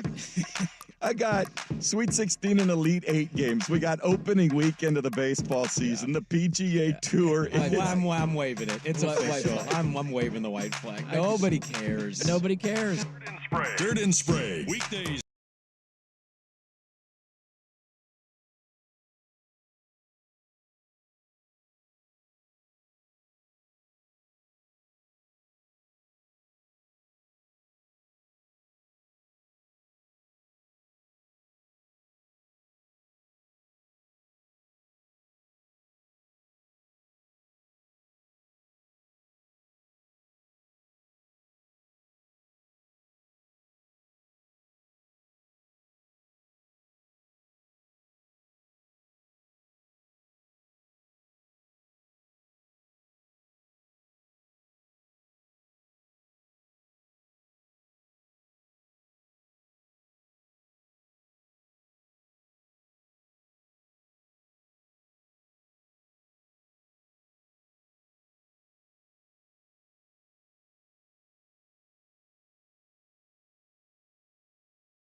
So we've been discussing off air. It's been a whole thing. Well, somebody brought it up on the text line, or maybe it was Buckley that mentioned it. But it was the male So we're asking the question: what is the male equivalent of the female of the baby shower? Yeah. Because you contend that nobody ever wants to go to baby showers. I disagree. I think women like them.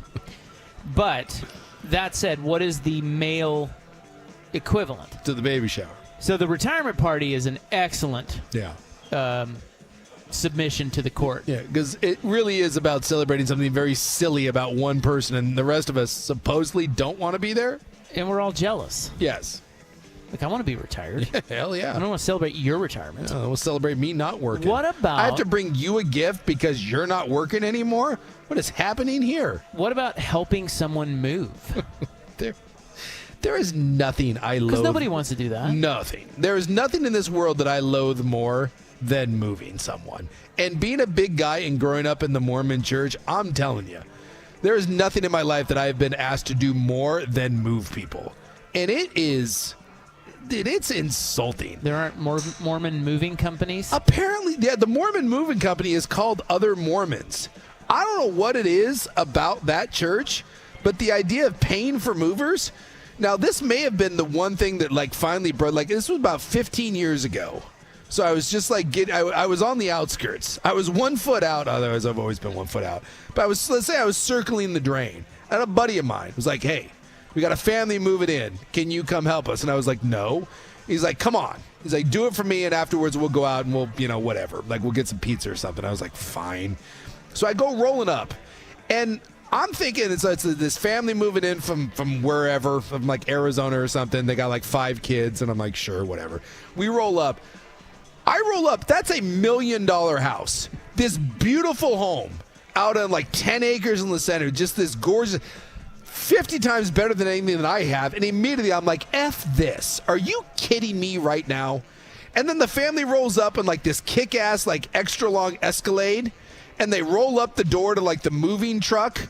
And I'm like, what? They've got a Steinway piano? And I'm they flip out the camping chairs, sit down, pop the cooler, watch you move their stuff. I'm like, I am leaving. Thanks, Jace. And he's like, my buddy was seriously like, are you leaving? I'm like, yes. He's like, why? I'm like, look around. What is happening right now? This person is better in life at everything than me.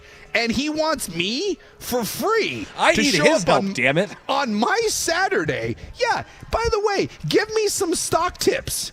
Tell me, give me a job. You want me to move your piano into your $1 million home, by the way, 2 staircases, by the way. And let me just say this. If you have 2 staircases, kiss my ass.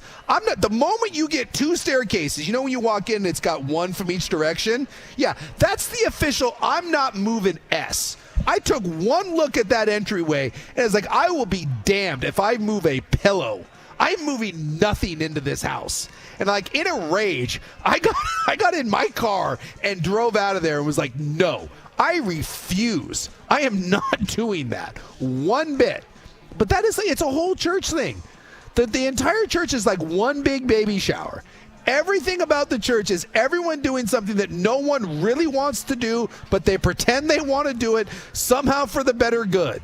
Either because the mom wants you to do it or Jesus wants you to do it. But isn't that just church? I think that it's possible. I mean, that's kind of what church is. It's possible. A bunch of events that you don't want to go to with people you don't want to be around. Well, I have the guts to draw a line in the sand and say no. No. Well, listen, I feel like as we evolve as humans, this is one thing where we are evolving. I really feel like most people understand that it is not that cool to ask your buddies to help you move. No. Look, the only acceptable time is if you're broke. Yes. Post-college, number 1, and moving into your first place out of your parents' house, number 2. Yes. After that, That's gainfully it. employed, you figure it out. That's right. That is Amen. it. After that, it is on you, man. And I think most people are getting this now. I hope haven't so. been asked to help move in years, probably because everybody knows that I would say flip no. them the bird. I'll take it another step. Are you ready for this? I'm ready. If you asked me, not you, if somebody broke, ask me to help them move. Yes. Let's just say, well, my kid's not even broke anymore. Will Orton. Yes. Well, no, I'm not. Will talks all the time about being broke. I could easily tell Will, no, screw Yeah. you. Why are you talking to me? Yeah. Leave me alone. We're not that close. Yeah, well, I'm not that close to you. Get away from me. Go ask Sook. If it's somebody that I knew and cared about, and they were broke, I would not only tell them no, but I would hire them movers. You would either pay for someone to do it for them than help them. Yes, I would pay for somebody else to help them. I will write you a check. I would. That's what I would do if I really cared. No, I'm not lifting a finger, but I will write a check to help you. That's how much I care about you. I have an expectation that if I show up to help you move, I want to see some signs of like destitute. I want to see some real poverty going on. If you're asking me to help you know that though. I need that. You should know that. And that's the thing. Our man Jake here is only 24. Which, by the way, is its own separate thing. He looks 40. 20, no offense. 24. Okay, 36. How old do you think he looks? You haven't been carded in 10 years. You've had that beard since you were 14.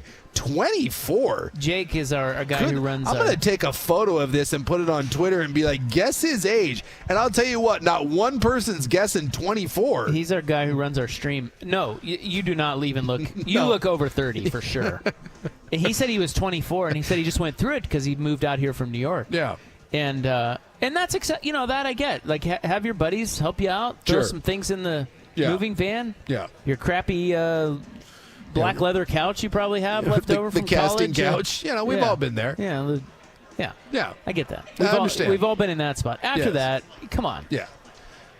I just if you ask me to move, there better be one, we better be close friends, and two, there better be some real tough circumstances behind that. See, I just don't.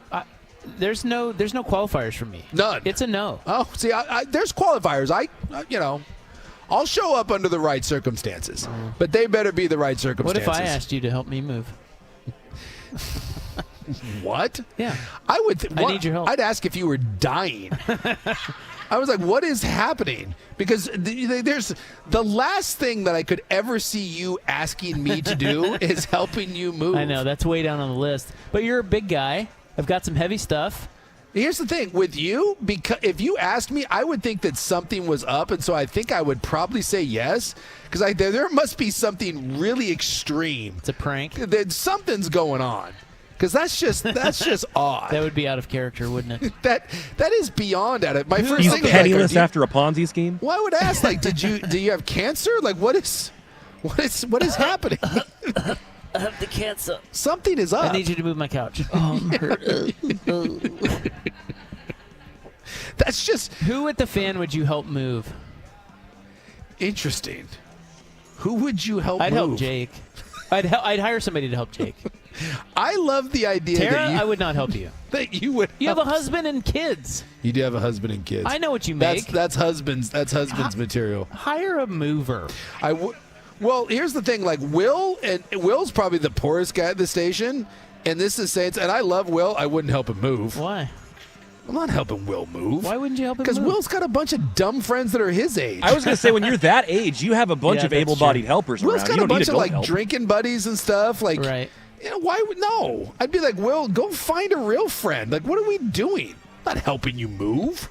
It's like asking like someone to go to the airport. That's a personal thing. No, I don't know how many people there are that I'd be willing to help at the station. Yeah, I'm going through them in my head, and boy, they're getting checked off the list fast. Yeah, it's a tough go. It's a tough go. I'm trying to think of all of our young guys. Like Schulte has a soft spot in my heart. Yeah, he seems lovable. Such a nice young man. He's cuddly and lovable. Maybe. Troubled. Would you help Jeff Austin? Would you help our boss? He's a little old. A little older. No. Hell no. Curious, what would be your response if Kim asked you to help move? Also, no. No, I'm not helping Kim.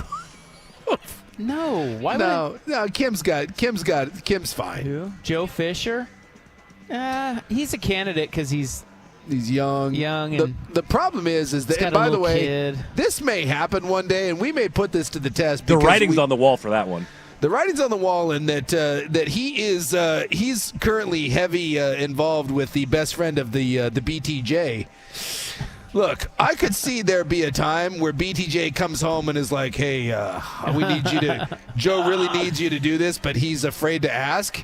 You're going to get guilted into it as a favor to your significant other. Oh, yeah. The problem with this is she knows that not only am I going to say no, but it's going to cause a fight. So this, by the way, this may happen. That could happen, yeah. This so could happen. They live separately. They live wait, separately. Your girlfriend's best friend is dating Joe Fisher. She is sleeping with Joe Fisher. They're not dating, they're only sleeping together? I think they're dating, yes. Oh. And I am responsible for this. There's a difference. There's a difference. They're dating and sleeping. Okay. So they're doing well together? They're doing well. I think the L word has come out. I think that's happened. Should they move in together? Yes. Wow, the L word? I think so. Yeah. Should they move in together? Yeah. You're most certainly going to be the first person that they are asking to help them move their stuff. Yeah, and you know who the first person that's going to say no? Me. Because why wouldn't you help Joe? Well, here's the thing. Nice young man. Well, with a kid. Here's the problem. Is his kid old enough to help? No. Yeah, his kid's old. Little Joe. No, he's 9. Little Joe's like 10 or 11. He's a tiny little thing. Put a weight belt on and get to going, Joe. It's time to learn some hard lessons. See, here's the thing. And my phone just buzzed, which probably means it's BTJ yelling at me right now. BTJ's a sneaky listener. Oh, it's Joe Fish. What's Fish say? No to all of that. What, he's not going to ask you? No to the L word? No to the moving? What are we talking about? Yeah, what? I don't know. Yeah. No to all of that. How many no's? It's a lot of no's. That is Does officially he hate his girlfriend? 1, 2, 3, 4. That's 5 no's. Actually 6 if you do the no to all of that. Wow.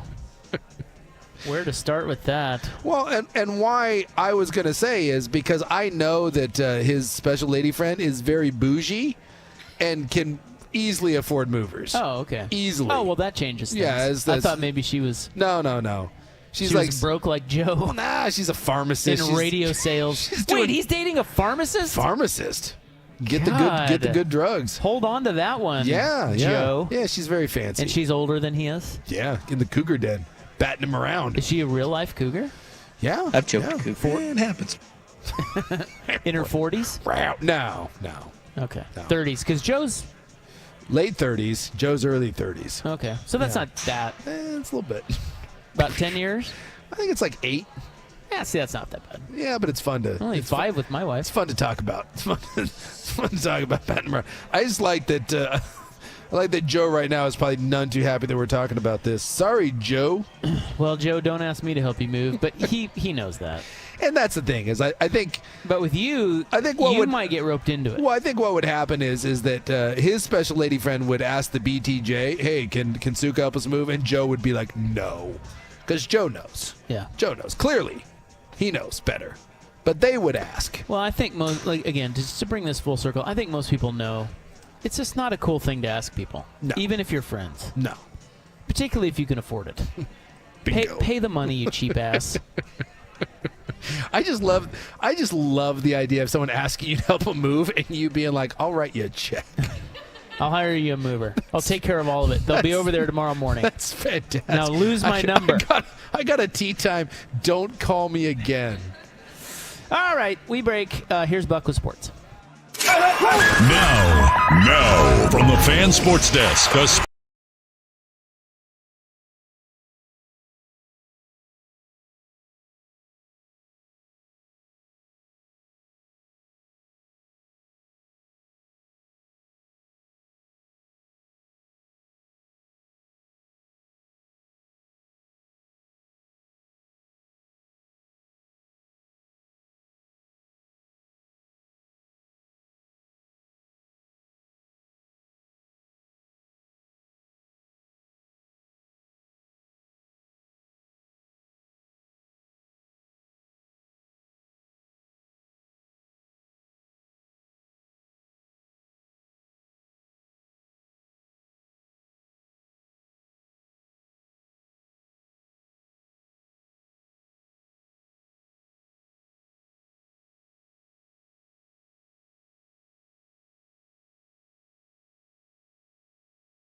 All right. By the way, the Blazers at the end of the third are down by 44. Tara's doing her own show over there. We're worried about Joe Fisher's feelings. I've been told that I need to be nicer. Is Joe sensy? I don't know. I get told to be nice a lot, though. He doesn't seem sensy. I don't think so, but who knows? Like I said, I get told to be nice a lot. Apparently, I'm not nice. I think you guys are giving him some props. I think so. We love Joe Fish. I am responsible for his relationship. Thank you very much.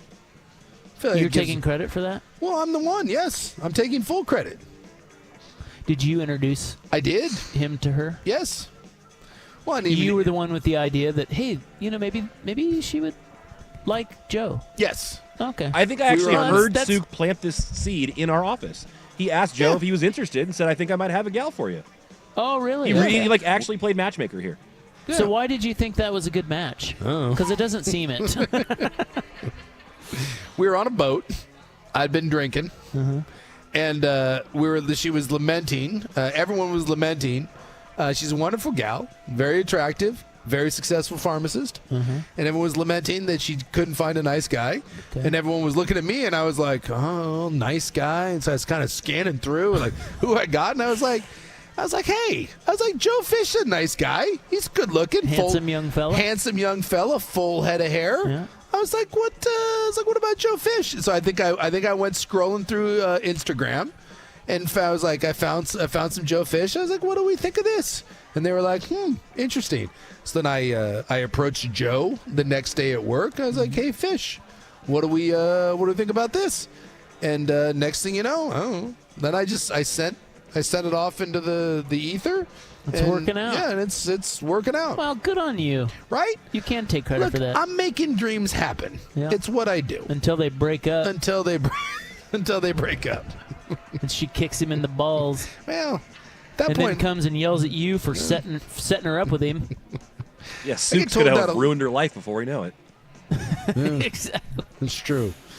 Look, it's not the first life that I would have ruined, and it's not the last I would have saved. You know, I figure on the galactic scoreboard, I'm somewhere near a push. It's not your fault. Look, the person who sets two people up, it is not on them after. Once they connect and start going with their doing it and all that, that's not. I mean, it's on them there. Exactly. From that point on. And I do this a bunch, in that if someone I know, male or female, is like, hey, I'm lonely and I need someone. And a lot of times it's just you need a body to lay next to you at night, or stuff someone in a dress shirt to take him to a wedding or whatever. I have no problem being like, hey, yeah, I got someone. And I always qualify it with this. I don't know if you're going to like him or not, but I don't think he has too much of a drinking problem, and he's got a full head of hair, and away you go. I have no problem shoving two people together. And whatever happens, whether that's a drunken night of lust or it ends up being some sort of relationship, after that part, my part's done. I'm with you. You take two ships and you send them out to sea, and if one of them sinks, hey, that's not my fault. So you have a Rolodex of average Joes that want to cuddle? Yeah. Really? I've done this many a time. If you are a single gal or a single male, and you were like, hey, I need to find someone, I am better than most at acquiring someone for you to date. And date is a strong word. How about this? What's your secret? I don't know. I'm willing to be like, I think most people think it's awkward. I just come up and I'm like, hey, would you like to go out with this person? And they're like, okay. And I'm like, cool, here's their number. They're expecting your call. And then I walk away. I think most people think it's awkward. I don't make it awkward. It's at least not awkward for me. Huh. I just throw it out there. I didn't know this about you. Yeah. I have several. I'm terrible at that. Are you? Yeah. Well, I don't know if I'm any good at it. I just do it. Because I don't want to. I think you take it too seriously. Well, I don't want to offend them. Oh. It's like, hey, Rob, you got anyone? I'm like, here. And they're like, what? I'm like, I don't know. I thought maybe you'd like her. Oh, yeah, I don't care. That's not my. It's not my forte. Yeah, because it's just we all know people, and so I'll search through my head, and that I don't know a lot of single people anymore. Well, that's where Joe Fisher came in. I was trying was to he think. like one of the only single people you knew? Well, I was just kind of going through someone in their 30s, and I'm like, and I knew they had to be like, I knew they had to be somewhat attractive, right? And I was like, okay. I was like looking through. I was like, just in my head, I was like, Joe. Let's try Joe. Can't believe she likes him. No, I'm just kidding. I love Joe. We love Joe. He's awesome. Yeah. It's not that hard when you think about it. We all know people. You don't have to know them that well. And that's the thing. I don't know Joe that well. I'm around Joe. So when they were asking me about him, I'm like, I don't know. He seems like a nice guy. I'm like, what do you know about him? I'm like, not much, but he seems like a nice guy. All right, we got to give this wrap a it whirl. up. We're out here at X-Golf Vancouver. We'll wrap it up next on The Fan. The home of Dirt and Spray. A tip of the cap to them and the program and Dante and Kuznard for just like breathing some life back into it, man. The last 2 years haven't been great. The end of last year got a little ugly. You mentioned the conversations that were happening around Altman, like getting them to this point, at least getting a taste of the action again. I think it has reinvigorated the fan base, and now you're excited again with a lot of young players who should be coming back for another year of development. Dirt and Spray. Weekdays 6 to 9 a.m. on 1080 The Fan. Big Souk here for the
Put a bio of Jake online or maybe on Twitter or something. Twitter.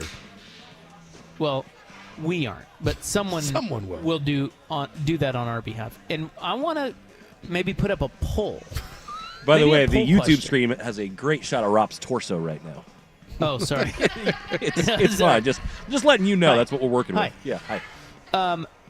I want to. We'll do this for next week. Yeah. I'll put it in the notes. But Jake, our fine engineer, what I don't know. What's your title? What do you do? Digital content producer. Digital content guy. There you go. Fantastic. He's in charge of the YouTube stream and all that.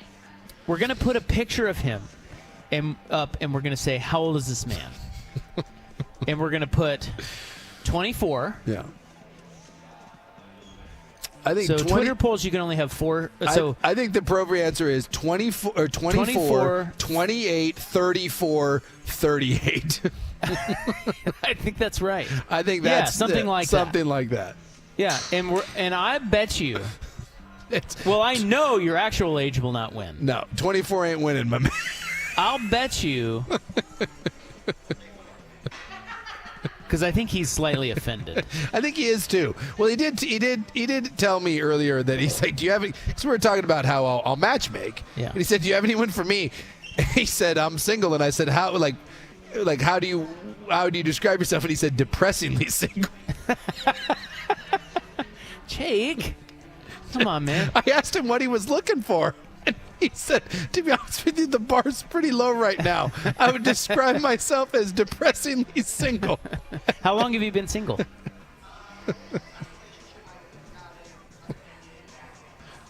October. Okay. That's been a while. That's not that long. It's been a while. Well, let's get him laid first. Yeah, we're working on that. Anyway, we're going to do that next week. And I Yeoman's just think work that from this show today. It is yeoman's work from today. Well, it's a good thing. Well, we're here for the people. Well, because every now and then, if I get carded at a bar, I'll just sit there and stare at the person like, "Are you effing kidding me?" And they're like, "Whatever." I'm guessing that's probably one of the benefits. You don't get carded. No, You he don't doesn't. get- He's 24. He's not getting he carded. never gets carded. Yes. That tells you right there. Yes. Dude, that tells you you look over 35 right there. Well, you got a Middle Eastern background, I'm guessing. What's the heritage we got going on here? Eastern European. Yeah. The Eastern European, and with the beard, it puts off a very mature sort of look. Yeah, I'm not saying you look old. No. But you don't look You don't 24. you don't look young. You don't look 24. I was shocked to hear that you were 24. I thought you were lying, to be honest with you. I would have said 30. I would have said 35. Yeah, I would have said mid-30. You're 10 years older than what you say you are. I'm going to need a birth certificate. I mean, if you want me to be honest, I would have said 45. But I don't want to offend you. I'm just kidding. It's all right. I would have said 35. We're going to find you a lady. That's right. That's right. I'm not, but I will. Sook will. Well, I'm now on we have top people of this. texting in as well. This person says, "Sook, I'm 54, a hard worker, a garbage man, slightly overweight. I drink a bit. You got one for me?" By the way, I drink a bit. He's a lush. That's in trouble right there. Yeah, if you're but at least he admits it. If you're leading with "I drink a bit," Well, that was only like the fourth thing he said. Let's be fair. yeah, true. but the Garbage fact that, man, the kinda fact that- overweight. well, garbage men do well. What else did he say? Hard worker was the first Hard thing. worker. 54, hard worker, garbage She man, doesn't slightly care about overweight. that. Drink a bit. Got one for me? The drink a bit's tough. I got a hard time Well, I selling got that. it. I'm gonna have Look. to exclude that from the bio. He mentioned 4 things. A woman is not going to like one of them. Yes, Hard working. She he is hard No, working. I don't think she cares. Less time for her? Yeah. She doesn't. Yeah, she's like, "You're a hard worker. You're a garbage man." Hey, garbage men do good. I know. I'm not. Look, I'm not. Garbage men get unfairly labeled, but I yeah, know. I think that's going to be a tough sell. That's a tough sell to the ladies. but I'm working on it. I enjoy too that he said he's a bit over. You said you're a bit overweight and you like to drink Slightly a bit. overweight, drink a bit. I'm concerned. I'm He's a concerned that fat, drunk garbage man. What woman is going to like that? concerned. God. I'm concerned Come right on, now. guys. No wonder you're single. Yeoman's work today, gentlemen. Yeoman's work. I'm gonna start my own dating. I'm gonna start my own dating. I tell you service. what, this would be a good bit. Yeah. Yeah. I'd In like to- all honesty, the fat, drunk garbage man needs your help. That's true. Jake needs your help. Well, we look. You've already helped Joe. I Yeah. think this should be a bit. Yeah, we need people need to find love. People need to find love out there, or at least someone to touch their penis. God. Thanks to Jake. Thanks to Tara. I don't think Jake's necessarily looking for love. I think Jake would settle Yeah. for touch my penis. That's what I said. I think we Yeah. just need to get him laid. I think his perspective would change. Thanks to X Golf. God bless America. Thanks to George McCoy at Warren Allen Attorneys Law. Thanks to Yes. Coors Light. Thanks to everyone who came out today. Everybody have a great weekend. We're back Monday, 3-7. Good night.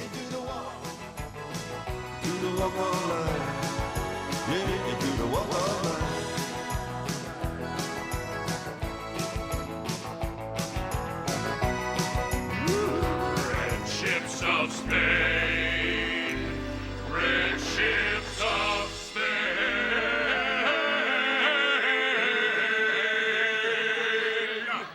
I've never seen so much dong in my life. You know what the solution to that is? Touch our penises more often. Yeah, we know, Dusty. Thanks. Don't you have your own show? Thank you. Yeah. I'll continue to not listen noon to 3. Get out of here.